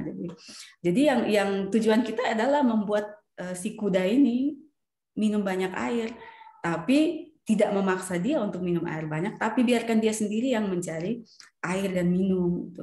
Karena haus ya. Nah, jadi sebenarnya tidak, seperti tadi saya bilang, bukan materinya yang kita ubah, tetap sesuai dengan itu, tapi metodenya. Ya, ini kan kembali ke pilihan Bapak Ibu, mau mengajar yang bikin Bapak Ibu kepala sakit harus teriak-teriak sampai mulut kram, tapi anak cuma tangkap sedikit, atau membiarkan anak-anak yang belajar sendiri, kita dampingi, mereka belajar sendiri, tapi mereka pulang bawa sesuatu. Sedangkan kalau di komunitas atau di non formal itu kan memang lebih fokus pada lebih fokus kepada life skill-nya. Karena kalau di sekolah itu kan penilaian itu masih terpaku pada nilai akademik. Ya, betul. Standar atau ini, banyak orang yang masih berpikir bahwa nilai adalah indikator yang menentukan seorang anak itu pintar atau bodoh. Padahal kita tahu bahwa tidak ada anak yang bodoh. Semua anak itu punya potensi, tinggal bagaimana kita mulai masuk sesuai dengan minat bakat mereka dan lain-lain. Ya. Jadi mungkin ada perbedaan. Pasti ada perbedaan ya. Mungkin karena kalau di sekolah itu siswanya lebih banyak nih, ada sebenarnya guru-guru itu tahu kalau misalnya kita itu harus approach atau kita itu harus melakukan pendekatan yang sesuai dengan minat dan bakat siswa. Cuma tantangannya kan kalau di sekolah formal itu kan satu kelas isinya banyak, ada 30-an seperti itu kan. Sementara kalau di lembaga non formal atau komunitas-komunitas itu kan mungkin lebih sedikit dari itu dan tuntutannya nggak besar karena tidak harus ada ijazah, tidak harus ada report kayak gitu mungkin ya, mungkin dan tuntutan dari orang tua mungkin lebih besar ke sekolah. Jadi bagaimana nih mensiasati untuk mengetahui atau mengakomodir semua minat bakat itu supaya sesuai nih pendekatan dari kita harus ngambil yang dominan atau jalan tengah atau bagaimana? Oke. Yang pertama, semua anak pasti harus diperlakukan sama. 4 hal yang dibutuhkan anak-anak. Yang pertama adalah perhatian. Apapun yang mereka lakukan, kita harus selalu ada untuk mereka. Kemudian yang kedua adalah non-diskriminasi atau diperlakukan adil atau tanpa membanding-bandingkan mereka antara satu siswa dengan siswa yang lain. Kemudian yang ketiga adalah membuat mereka merasa dihargai. Beri apresiasi untuk hal baik apapun yang mereka lakukan, sekecil apapun itu. Selalu ada apresiasi. Ingat, apresiasi atau pujian itu ada dua. Ada pujian yang justru mematikan mereka, tapi ada pujian yang justru memotivasi mereka. Nah, yang sering terjadi itu adalah pujian yang justru malah membunuh mereka. Lalu pujian yang bagaimana, Kak Esa? Ya, pujian yang kita lihat memuji prosesnya, memuji usahanya, bukan hasilnya. Oke, tidak apa-apa kamu walaupun dapat nilai 7, tapi Ibu yakin kamu tuh sebenarnya bisa dapat nilai 8. Mungkin tadi malam kamu kurang istirahat, makanya kamu dapat seperti ini, tapi Ibu yakin kalau kamu berusaha kamu bisa. Jadi membuat mereka merasa dihargai, sekecil apapun usaha mereka tetap kita kasih apresiasi. Jangan sampai kita hanya memberi pujian atau apresiasi pada mereka yang melakukan sesuatu secara sempurna padahal itu mungkin kebetulan. Kemudian yang terakhir adalah membuat mereka merasa mampu. Misalnya ada anak yang ini, Ibu yakin kamu bisa dapat nilai lebih baik dari itu. Tapi Ibu, saya kan tidak bisa, saya ini kan bodoh. Di rumah orang tua bilang saya bodoh. Di sekolah bilang saya bodoh. Akhirnya kan sudah terpola bahwa apapun yang saya buat pasti tetap saya itu bodoh di mereka. Tapi kita sebagai pendamping ya tidak bisa tidak kan kembali ke tadi bahwa tidak ada anak yang bodoh. Oh tidak, kalau menurut Ibu kamu tidak bodoh, kamu hanya kurang berusaha saja. Tapi Ibu yakin kamu bisa kok. Nih, tapi saya tidak bisa. Ibu yakin kamu bisa. Ibu saja percaya kamu, masa kamu tidak percaya diri? 4 hal ini akan membantu mereka untuk tumbuh secara optimal dan kepercayaan diri itu meningkat. Prinsip kita di Active for Future adalah remaja yang percaya diri adalah remaja yang punya keyakinan, bukan pengetahuan. Yakin dengan dirinya sendiri dulu. Kalau dia yakin dengan dirinya, dia tahu apa kekuatannya, dia tahu apa kelebihannya, dia tahu apa dan belajar untuk menerima kelemahan atau kekurangannya. Saya yakin dia bisa mengintegrasi banyak hal. Terus bagaimana kita bisa mendampingi 30-an anak dalam satu kelas? Gitu. Ya, dengan minat dan bakat yang berbeda-beda. Ya, dengan minat bakatnya. Makanya salah satu yang harus dibuat oleh guru-guru adalah punya guru sebaya. Jangan buat kepala sakit. Ada anak-anak, beberapa penyebab penyimpangan perilaku anak di sekolah itu ada beberapa. Salah satu adalah anak yang terlalu pintar. Dia tidak akan konsentrasi belajar. Karena ini sering sekali terjadi guru, karena guru dia merasa bahwa dia sudah tahu semua kok. Saya sudah lancar membaca, kenapa hari ini harus belajar dengan teman-teman yang baru mengenal huruf. Akhirnya ketika dia merasa bosan, yang dia lakukan adalah mengganggu teman-teman yang lain. Pasti kita guru stres, kita harus tegur dia, sementara kita balik lagi. Atau juga kita sementara mendampingi anak-anak yang lain di belakang lagi main HP. Gurunya benar. Lalu apa yang harus kita lakukan? Penting sekali ada yang namanya guru sebaya. Kalau di luar itu namanya fasilitator sebaya. Kalau di sekolah guru sebaya. Guru sebaya itu untuk membantu kita menghandle anak-anak lain. Oke, misalnya Ani, kamu Ibu lihat sudah sangat luar biasa dalam matematika. Kamu sudah bisa perkalian bersusun, kamu sudah bisa penjumlahan bersusun. Daripada kamu ini sendiri, bagaimana kita bagi atau misalnya kita punya 2 anak yang kita anggap mampu, kita bagi 3 kelompok. Ibu mendampingi kelompok A, ini Ani mendampingi kelompok B, dan misalnya Andi mendampingi kelompok C. Ibu kasih tugas. Ini manajemen organisasi di dalam kelas juga menentukan. Ya, nanti ya, jadi itu. Atau anak-anak yang kita lihat terlalu nakal, tidak ada anak yang nakal, tetapi anak yang aktif ya dan hiperaktif itu harus gitu. Nah, anak-anak aktif itu seperti apa? Dikasih peran, dikasih tanggung jawab. Anak-anak itu kan kalau dikasih tanggung jawab, dikasih kepercayaan seperti tadi 4 hal tadi, yang hal yang keempat tuh membuat mereka merasa mampu.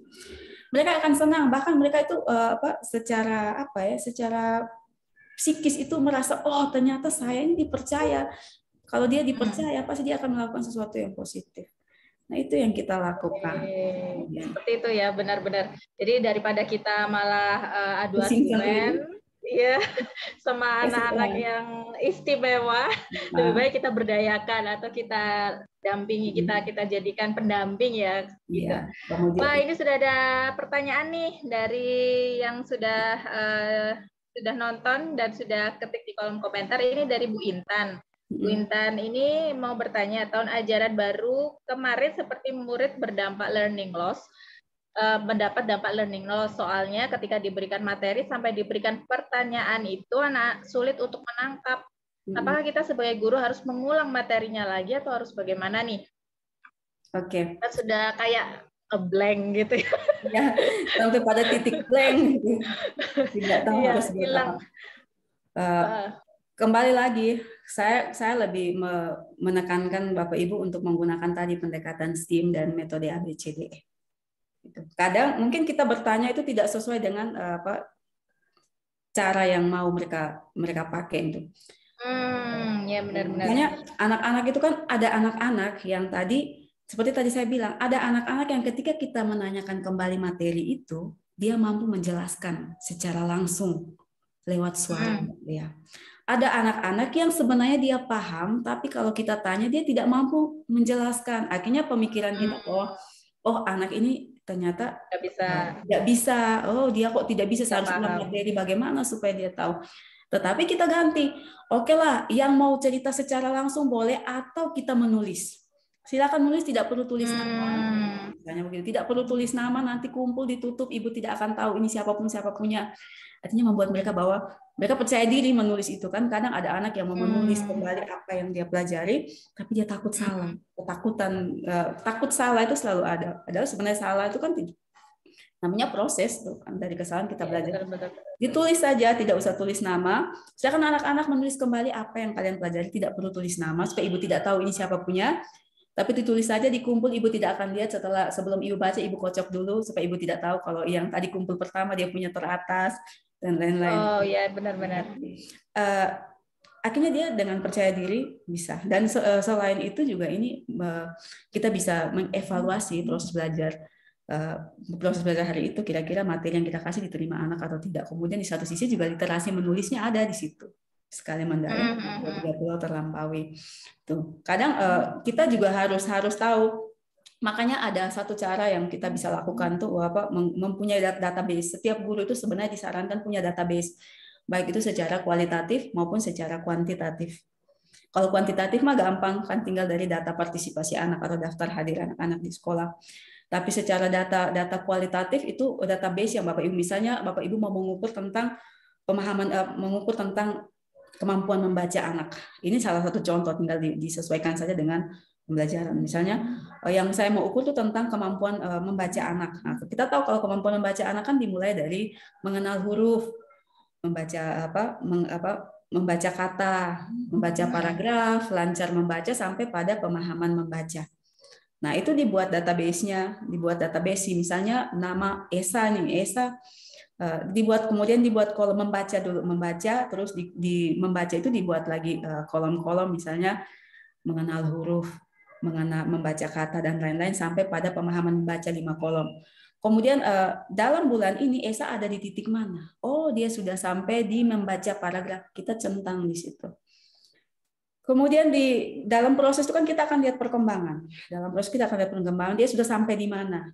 Kalau misalnya dalam 3 bulan berjalan anak itu masih tetap di garis yang itu, si Esa ini masih tetap di membaca paragraf, berarti ada gap di situ. Ada sesuatu yang perlu kita evaluasi. Evaluasi yang paling pertama ya sebelum ke anak-anak, ke diri kita sendiri dulu. Kira-kira metode pembelajaran yang saya kasih, yang saya buat ini sesuai tidak dengan anak-anak mereka. Makanya kita juga perlu tahu karakteristik anak yang kita dampingi. Generasi alfa itu karakternya seperti apa. Mereka tuh lebih suka yang bagaimana. Jadi kita harus apalagi Jadi menyesuaikan ya. iya, terus kita dari situ. Kemudian yang kedua ke anaknya ini seperti apa, gitu. Terus kalau yang faktor yang paling luas, yang paling ini, yaitu ke keluarga dan masyarakat. Tapi kembali ke kita dulu, kadang jarang orang yang mau mengevaluasi dirinya, dia tuh langsung pada anaknya. Kalau anak-anak tuh mampu menjelaskan tapi lewat tulisan, tapi kita paksa dia untuk omong. Kan tiap anak tuh beda-beda. Saya pikir Bapak Ibu ketika mendampingi anak-anak, Bapak Ibu sudah tahu karakteristik anak-anak itu seperti apa. Hanya kenapa guru-guru itu harus punya pengetahuan tentang psikologi pendidikan, tentang psikologi anak, gitu.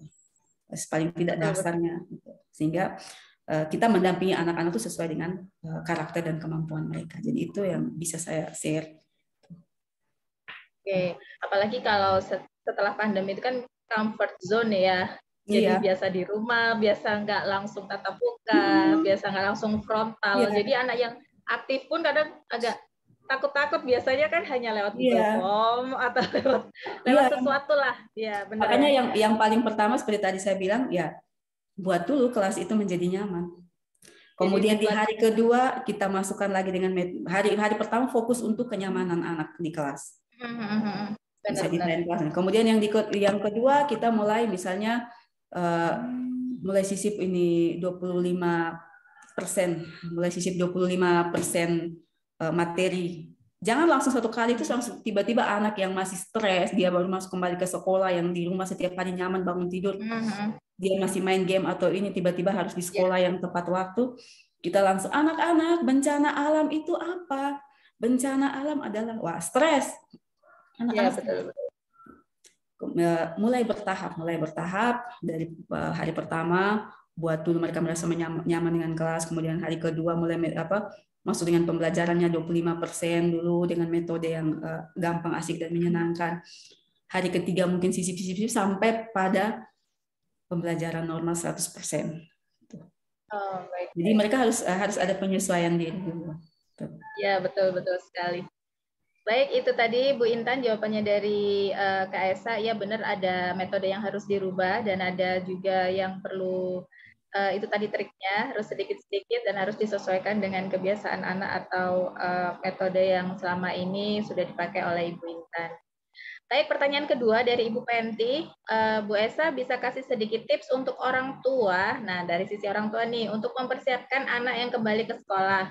Peran kita untuk mendukung mereka bagaimana, Bu? Nah, dari sisi orang tua di sekarang. Tadi kan dari guru ya, sekarang dari orang tuanya bagaimana nih? Biasa dibantu orang tua, terus harus dilepas lagi? Atau bagaimana nih dari sisi orang tua memotivasi anak atau mempersiapkan mereka? Nah, untuk dari orang tua ini memang beragam karena masing-masing orang tua dengan metode pembelajaran yang berbeda-beda. Ada orang tua yang memang dia menerapkan 4 hal tadi: perhatian, non-diskriminasi, membuat anak merasa dihargai, dan membuat anak merasa mampu. Ada orang tua yang terkesannya acuh, ada orang tua yang ya sudah semuanya tergantung dari guru kasih tugas minta anak-anak kerja. Kalau guru tidak kasih tugas ya anak-anak bebas bermain. Ada orang tua yang justru jadi pahlawan untuk anak-anaknya. Jadi anak-anak boleh bermain. Kalau anak-anak kan anak-anak itu kan pintar sekali untuk punya senjata untuk menaklukkan orang tua, salah satunya dengan pura-pura ngambek atau apa. Jadi akhirnya orang tua malah sakit kepala. Jadi orang tua yang sudahlah daripada sakit kepala, mendingan biar saya yang kerja saja. Lagian guru tuntut ini satu tugas belum selesai sudah satu tugas. Nah, ada itu tipis dan itu agak berat. Tapi saya yakin tidak ada anak yang mau belajar, tidak ada anak yang tidak punya semangat belajar. Pertama ya tadi sebenarnya kuncinya kembali ke 4 hal tadi. Yang perhatian. Oke, kamu pergi belajar. Mama mendukungmu. Apapun yang kamu pelajari, mama selalu ada, atau orang tua selalu ada untuk kamu. Dalam kondisi apapun, tidak usah takut, ada mama di sini misalnya kan, atau tidak usah takut, ada bapak di sini, tidak usah takut. Kemudian yang kedua, ini yang sering terjadi, orang tua itu suka membandingkan anak-anaknya sendiri dengan anak tetangga. Itu kamu lihat itu si anak temannya itu atau ini atau kakak itu dia bisa sekarang kamu tidak bisa. Lah pertanyaannya anak siapa? Itu anak kita atau anak tetangga? Itu. Tidak masalah ini atau kita ya kamu pergi saya, tapi ada anak yang bilang begini, bisa pergi ke sekolah tapi saya ini selama ini tidak belajar, tapi itu yang teman yang sana itu kok pintar sekali, saya ini belum bisa membaca.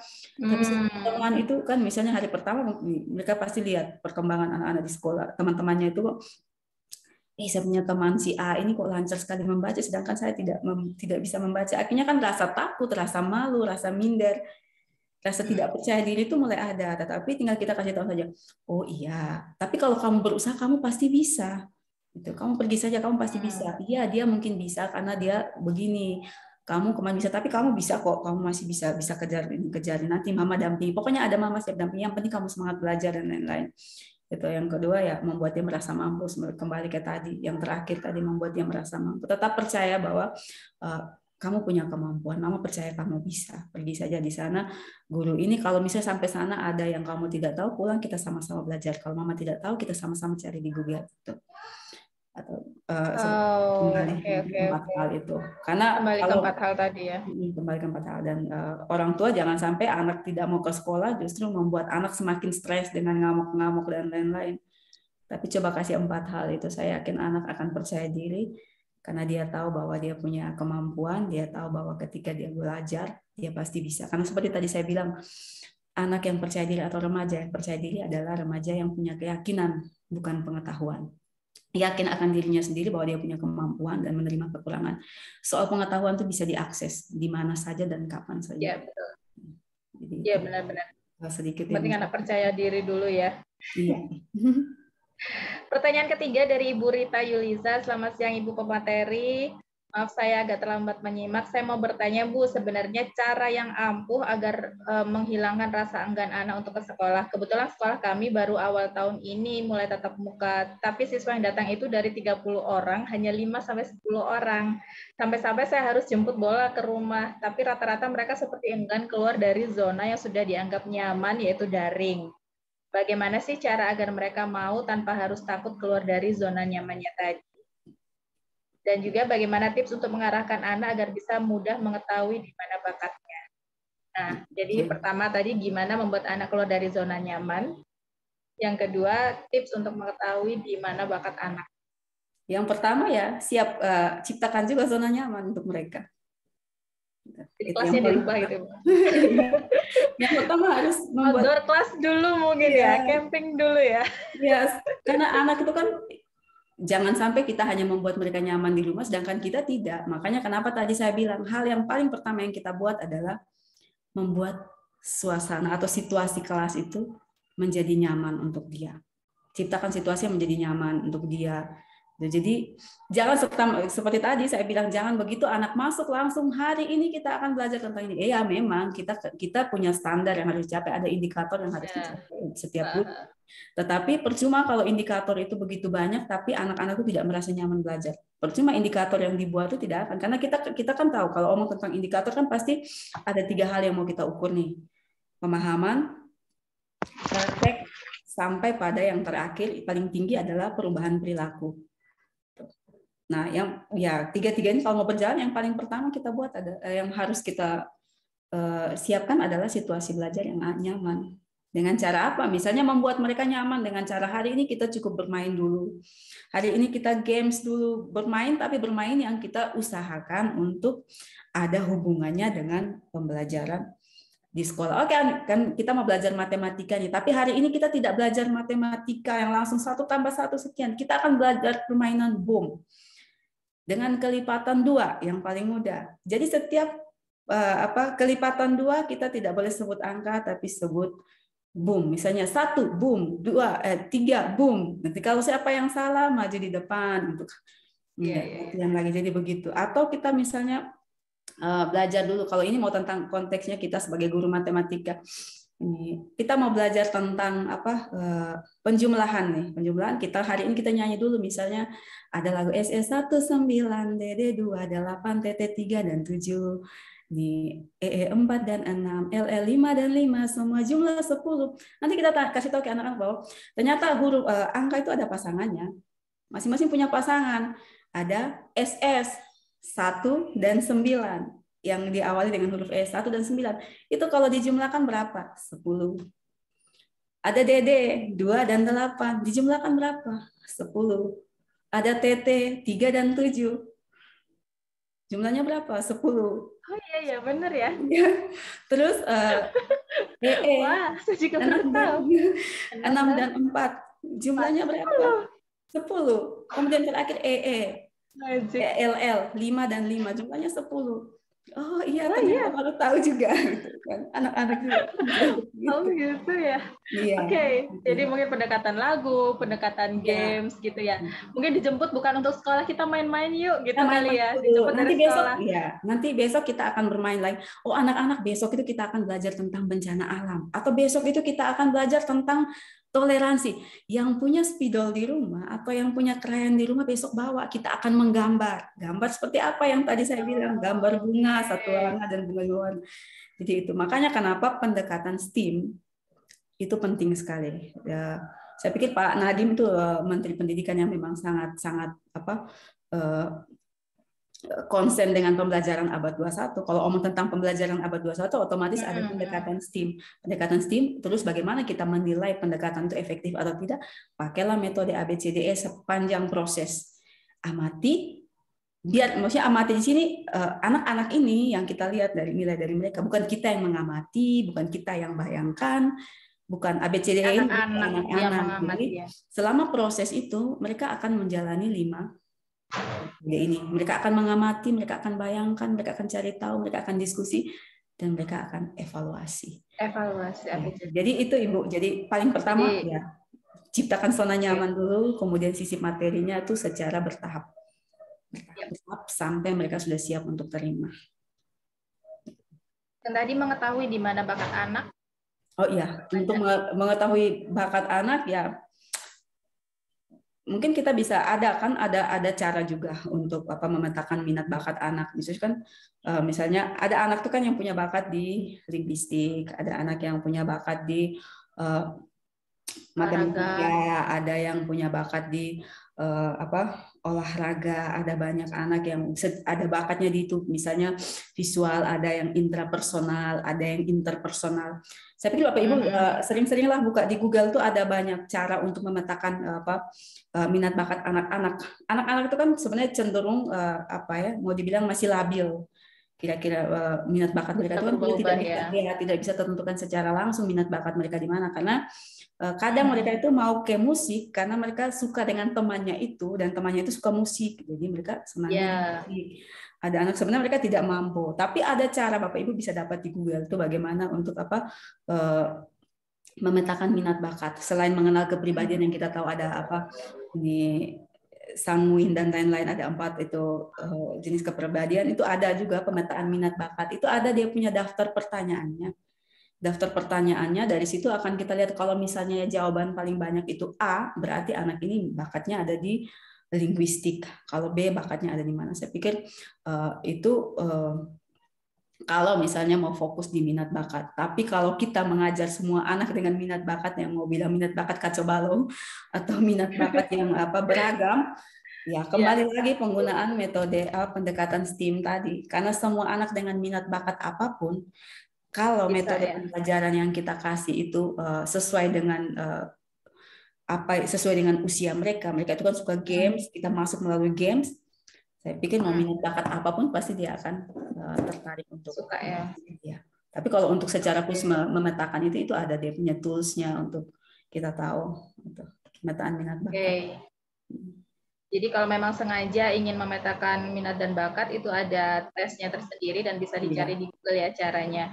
Tapi kalau misalnya hanya untuk mencari metode, masih STEAM yang paling bagus ya supaya seragam atau juga sesuai dengan kebutuhan siswa atau kita bilangnya student centered gitu ya. Iya benar. Student centered learning. Terpusat pada siswa ya benar. Pertanyaan selanjutnya nih yang terakhir dari Umunya Alfiyah, tips untuk menangani anak yang cengeng gimana Bu? Saya guru SD kelas 2, sering menghadapi anak yang cengeng, dikit-dikit nangis. Ini learning loss-nya berbeda dengan nangis. Bukan dengan enggan, ini tapi dengan nangis sih. pasti Ya, mengganggu. akhirnya guru yang stres. Jadi memang tidak hanya menangis. Jadi ada banyak sekali perilaku menyimpang anak yang terjadi di sekolah itu ada banyak. Selain anak itu rewel, ada anak juga yang apa mau dibilang hiperaktif yang suka mengganggu teman-temannya. Bahkan ada anak-anak yang misalnya membuli temannya. Itu banyak sekali apa. Tapi kalau menurut saya sih kembali ke 4 hal tadi. Kamu tidak bisa takut. Yang tadi perhatian, diperlakukan adil, kemudian membuat mereka merasa dihargai dan membuat mereka merasa membuat mereka merasa mampu. Karena ini 4 hal ini yang mendukung tumbuh kembang anak untuk bisa jadi anak yang percaya diri. Gitu. Ya, oke. Tidak usah menangis. Di sini ada ibu. Percaya saja ibu ini akan mendampingi kamu seperti orang tua di rumah dan lain-lain. Karena anak-anak itu kan dia cengeng karena ada rasa takut, ada rasa apa karena selama ini kan di rumah apa Ya, khawatir ya. banyak khawatir, ada anak yang cengeng atau ada anak yang dia cengeng karena memang ada perlakuan tidak baik yang dia alami.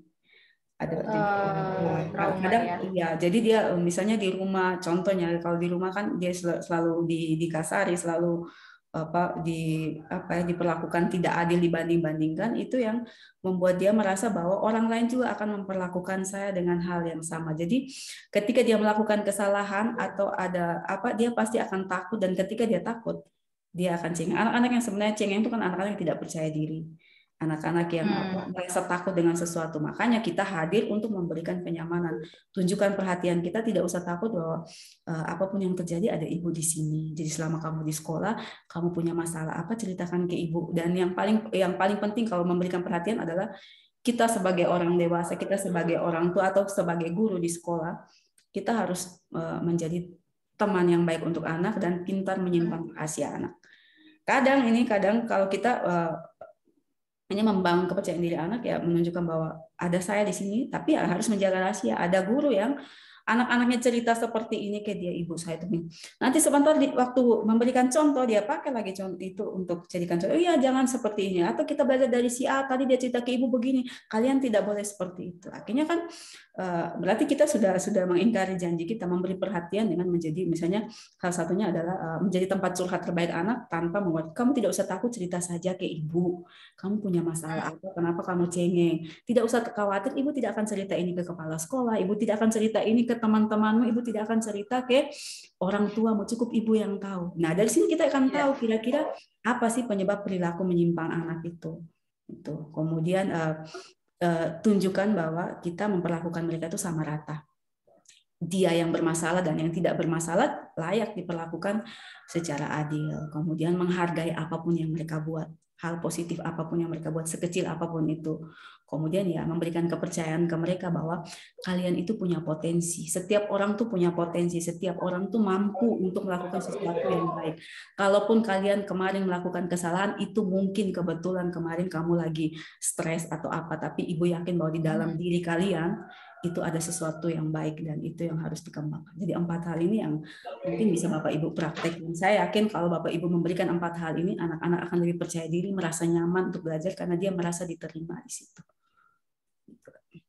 Oke, ya benar. Jadi kita masih tetap harus menggali ya dengan pendekatan yang tadi itu, dan kita harus positive thinking. Anak yang cengeng itu bukan berarti anak yang nakal atau anak yang ingin mengganggu. Berarti ada latar belakang atau sebab yang harus kita selidiki di situ supaya kita bisa memberikan treatment yang benar untuk anak itu. Betul. Oke, baik. Ada lagi yang bertanya? Sudah tidak ada ya. Terima kasih Kak Esa atas penjelasannya, atas diskusinya pada pagi hari ini. Sangat bermanfaat sekali dan cukup membantu Bapak Ibu guru Cita yang sedikit kesulitan atau kewalahan setelah transisi pandemi ke pembelajaran tatap muka. Baik, dari bentar, kita lihat lagi kolom komen. Oke, tidak ada lagi ya. Ya, terima kasih. Oke, terima kasih untuk Kak Esa. Silakan menjalankan aktivitas kembali, kesibukannya kembali. Mudah-mudahan kita bisa bertemu lagi di event-event selanjutnya. tetap Amin. menginspirasi. Mudah-mudahan lancar semuanya aktivitasnya dan sampai bertemu Amin. lagi. Sampai jumpa. Terima kasih. Nah, Bapak Ibu Guru Cita, nanti saya akan mengumumkan nih siapa yang memenangkan door prize. Ada door prize dari Guru Cita atau dari Kejar Cita. Maka dari itu, Bapak Ibu Guru Cita tetap ada di sini ya, karena akan ada pengumuman siapa yang mendapatkan giveaway pulsa untuk yang sudah bergabung di FB Talk pada pagi hari ini. Dan jangan lupa untuk selalu untuk mengisi link presensi dan juga link evaluasi yang ada di kolom komen. Nah, sebelumnya saya ingin perkenalan nih. Mungkin Kak Winnie bisa share screen untuk reminder Bapak Ibu Guru Cita yang sudah gabung di sini bahwa salah satu metode untuk mengusir atau mengatasi learning loss adalah memberikan sesuatu yang menarik atau sesuatu yang berbeda nih. Salah satunya adalah memberikan hal-hal yang disukai anak-anak, yaitu yang berbau teknologi. Nah, bagaimana kalau Bapak Ibu Guru Cita mencoba memberikan kepada anak-anak sesuatu atau pelajaran atau ulangan atau materi yang bisa mereka lihat di layar HP-nya atau di layar laptopnya atau juga tabletnya, yaitu melalui kejarcita.id. Nah, kalau Bapak Ibu Guru Cita sudah sering mengikuti event-event kita, pasti sudah banyak perkenalan yang atau juga sudah pernah masuk nih menjadi user di akun Kejar Cita. Bagaimana cara masuknya? Nah, Bapak Ibu Guru kalau misalnya belum mendaftar, silakan klik masuk.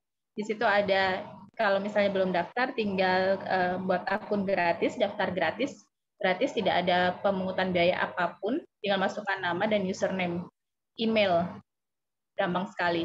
Nah, jadi kalau sudah daftar, tinggal masukkan saja nama yang sudah didaftarkan, kemudian masukkan password.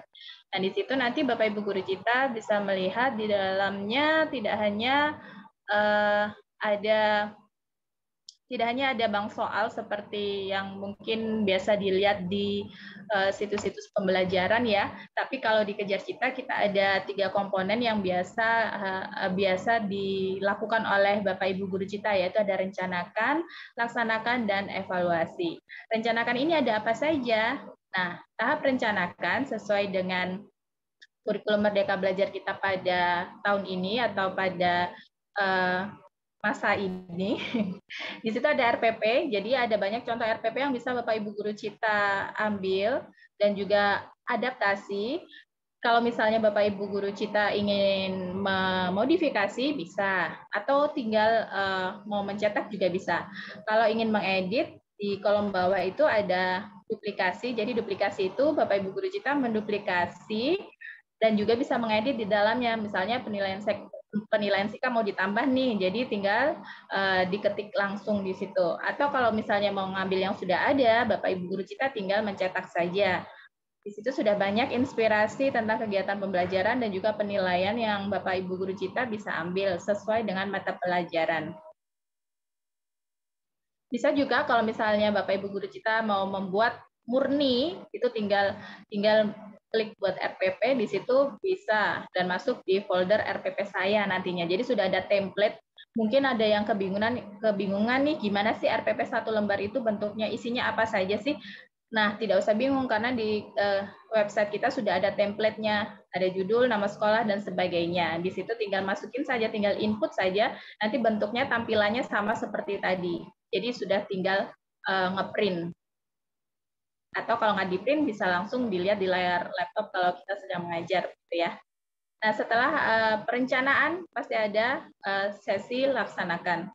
Dilaksanakan ini ada beberapa hal yang bisa dilakukan di website kita, yaitu berkomunikasi dengan anak didik. Jadi di sini kita tidak lagi menggunakan WA, supaya WA-nya tidak full nih, storage-nya, memorinya biar nggak full, bisa berkomunikasi lewat Kejar Cita. Di sini ada di bagian kota masuk, kemudian ada tanya jawab. Jadi kalau yang kota masuk itu biasanya berisi pengumuman, jadi misalnya ada ulangan bisa diumumin langsung.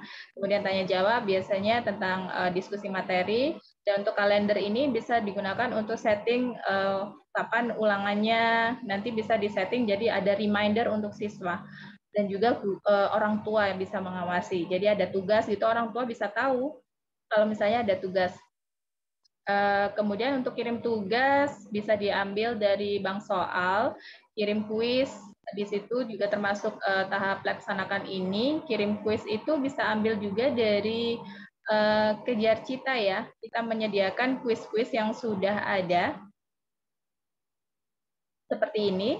Jadi ada per mata pelajaran, bisa pilih kuis, bisa langsung pilih dan bisa langsung dibagikan lewat Google Classroom atau juga share linknya dan bisa diberikan lewat WA, atau bisa juga kalau sekarang kan sedang PTM nih, bisa juga langsung dicetak. Bisa juga ada fitur cetak seperti yang Bapak Ibu Guru Cita tadi lihat, bisa ada fitur cetak dan langsung sambung ke printer.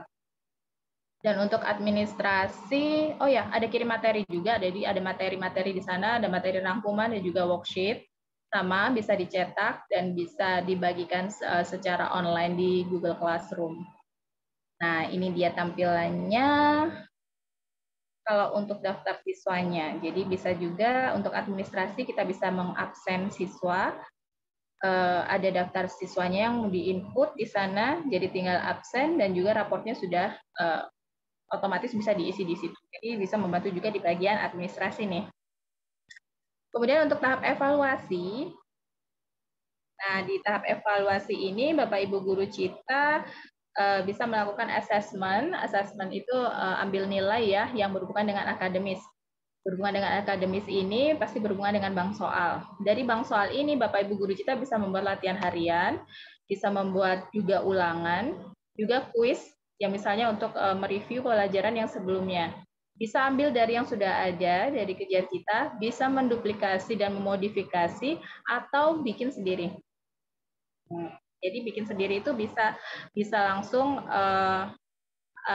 buat soal di situ. Jadi bisa tinggal masukkan seperti pembuatan RPP tadi sudah ada template, jadi Bapak Ibu Guru Cita tinggal memasukkan. Jadi tidak perlu bingung bagaimana saya harus membuat soal AKM, bagaimana saya harus membuat soal HOTS. Di situ sudah ada template-nya, tinggal masukkan saja. Nanti Bapak Ibu Guru Cita tinggal pilih mau pilihan ganda atau pilihan seperti apa. Pembahasannya pun juga ada. Gitu. Jadi Bapak Ibu kita bisa memberikan pembahasan. Di situ sudah ada pembahasannya semua. Dan selain Kejar Cita, website Kejar Cita yang lengkap ini sebagai learning management system, Kejar Cita juga punya blog yang bisa menginspirasi Bapak Ibu Guru dalam memberikan pembelajaran. Jadi tidak hanya akademis saja ya, jadi inspirasi bagaimana teknik pembelajaran, bagaimana tips menghadapi siswa atau menyeimbangkan waktu seperti ini. Jadi ada tips-tips yang bisa memberikan inspirasi yang lebih aplikatif ya di ruang kelas. Di ruang kelas itu harus seperti apa? Ada inspirasi-inspirasi yang bisa Bapak Ibu kita ambil di blog kita yang update setiap hari. Setiap hari ada artikel yang di-upload di situ. Jadi bisa dipelajari. Kemudian kalau misalnya membutuhkan sarana video, kita juga ada YouTube Kejar Cita. Di sini banyak, tidak hanya materi saja, tapi di situ ada juga rekaman-rekaman event-event kita seperti webinar, FB Talk. Jadi kalau tidak bisa mengikuti belajar hari ini atau ingin mereview kembali apa yang sudah dipelajari di webinar atau FB Talk sebelumnya, bisa dilihat di YouTube kejarcita.id. Ada juga cerita-cerita dongeng yang bisa digunakan untuk pembelajaran literasi. Ada juga analisis fenomena alam, juga hal-hal yang real terjadi di sekitar kita, itu juga ada di YouTube kita. Jadi tidak melulu tentang pembelajaran atau tentang pembahasan bank soal, di situ juga ada hal-hal yang di lingkungan kita dibahas di video Kejar Cita. Jadi bisa digunakan untuk isi waktu atau juga bisa juga digunakan untuk pembelajaran. Gitu. Untuk sosial media, terima kasih yang sudah bergabung di Facebook. Tapi kita juga ada di Instagram juga ada Kejar Cita, ada juga di Telegram yang mungkin sudah banyak Bapak Ibu Guru Cita gabung. Dan juga event-event lainnya kita sudah banyak. Sementara ini ada Teletalk, ada FB Talk, dan juga ada webinar rutin. Ada juga podcast dengan Bapak Ibu Guru Cita yang inspiratif. bisa ditonton juga di YouTube Kejar Cita. Jadi apapun di sini kita berusaha mendampingi Bapak Ibu guru Cita untuk lebih maju, untuk lebih berkembang dari segi apapun. Dari LMS, dari sistem, dari events, dari komunitas, dan juga dari sosial media. Jadi kita semua merangkul dan berjalan bersama demi meningkatkan pendidikan di Indonesia secara merata di seluruh Indonesia. Baiklah, itu dulu dari Kejar Cita. Kita umumkan siapa pemenang pada pagi hari ini. Pemenang giveaway pulsa senilai 25.000 jatuh kepada baik. Selamat kepada Ibu Intan. Ibu Intan tadi yang bertanya, kemudian ada lagi Ibu Penti dan juga Ibu Rita. Yang tadi pertanyaannya bagus sekali dan bisa memberikan penjelasan yang inovatif dari pemateri dan juga bisa luas sekali penjabarannya bisa diterapkan untuk seluruh elemen, seluruh tingkat pendidikan dan juga dimanapun berada. Baiklah, terima kasih Bapak Ibu Guru Cita semuanya sudah bergabung. Nanti akan dihubungi oleh admin untuk yang pemenang giveaway-nya, ditunggu. Mudah-mudahan bisa bermanfaat nih, bisa untuk tambah kuota atau bisa untuk berkomunikasi dengan siswa. Baik, sekian dari saya mohon maaf apabila ada kehilafan. Jangan lupa untuk selalu ikuti event-event Kejar Cita yang lain, selalu ada, selalu sesuai waktunya. Setiap bulan akan ada FB Talk, webinar, dan juga teletalk tiap minggu. Selalu stay tune untuk tidak lelah untuk belajar di mana saja. Terima kasih, sampai jumpa di FB Talk selanjutnya. Assalamualaikum warahmatullahi wabarakatuh. Selamat berakhir pekan.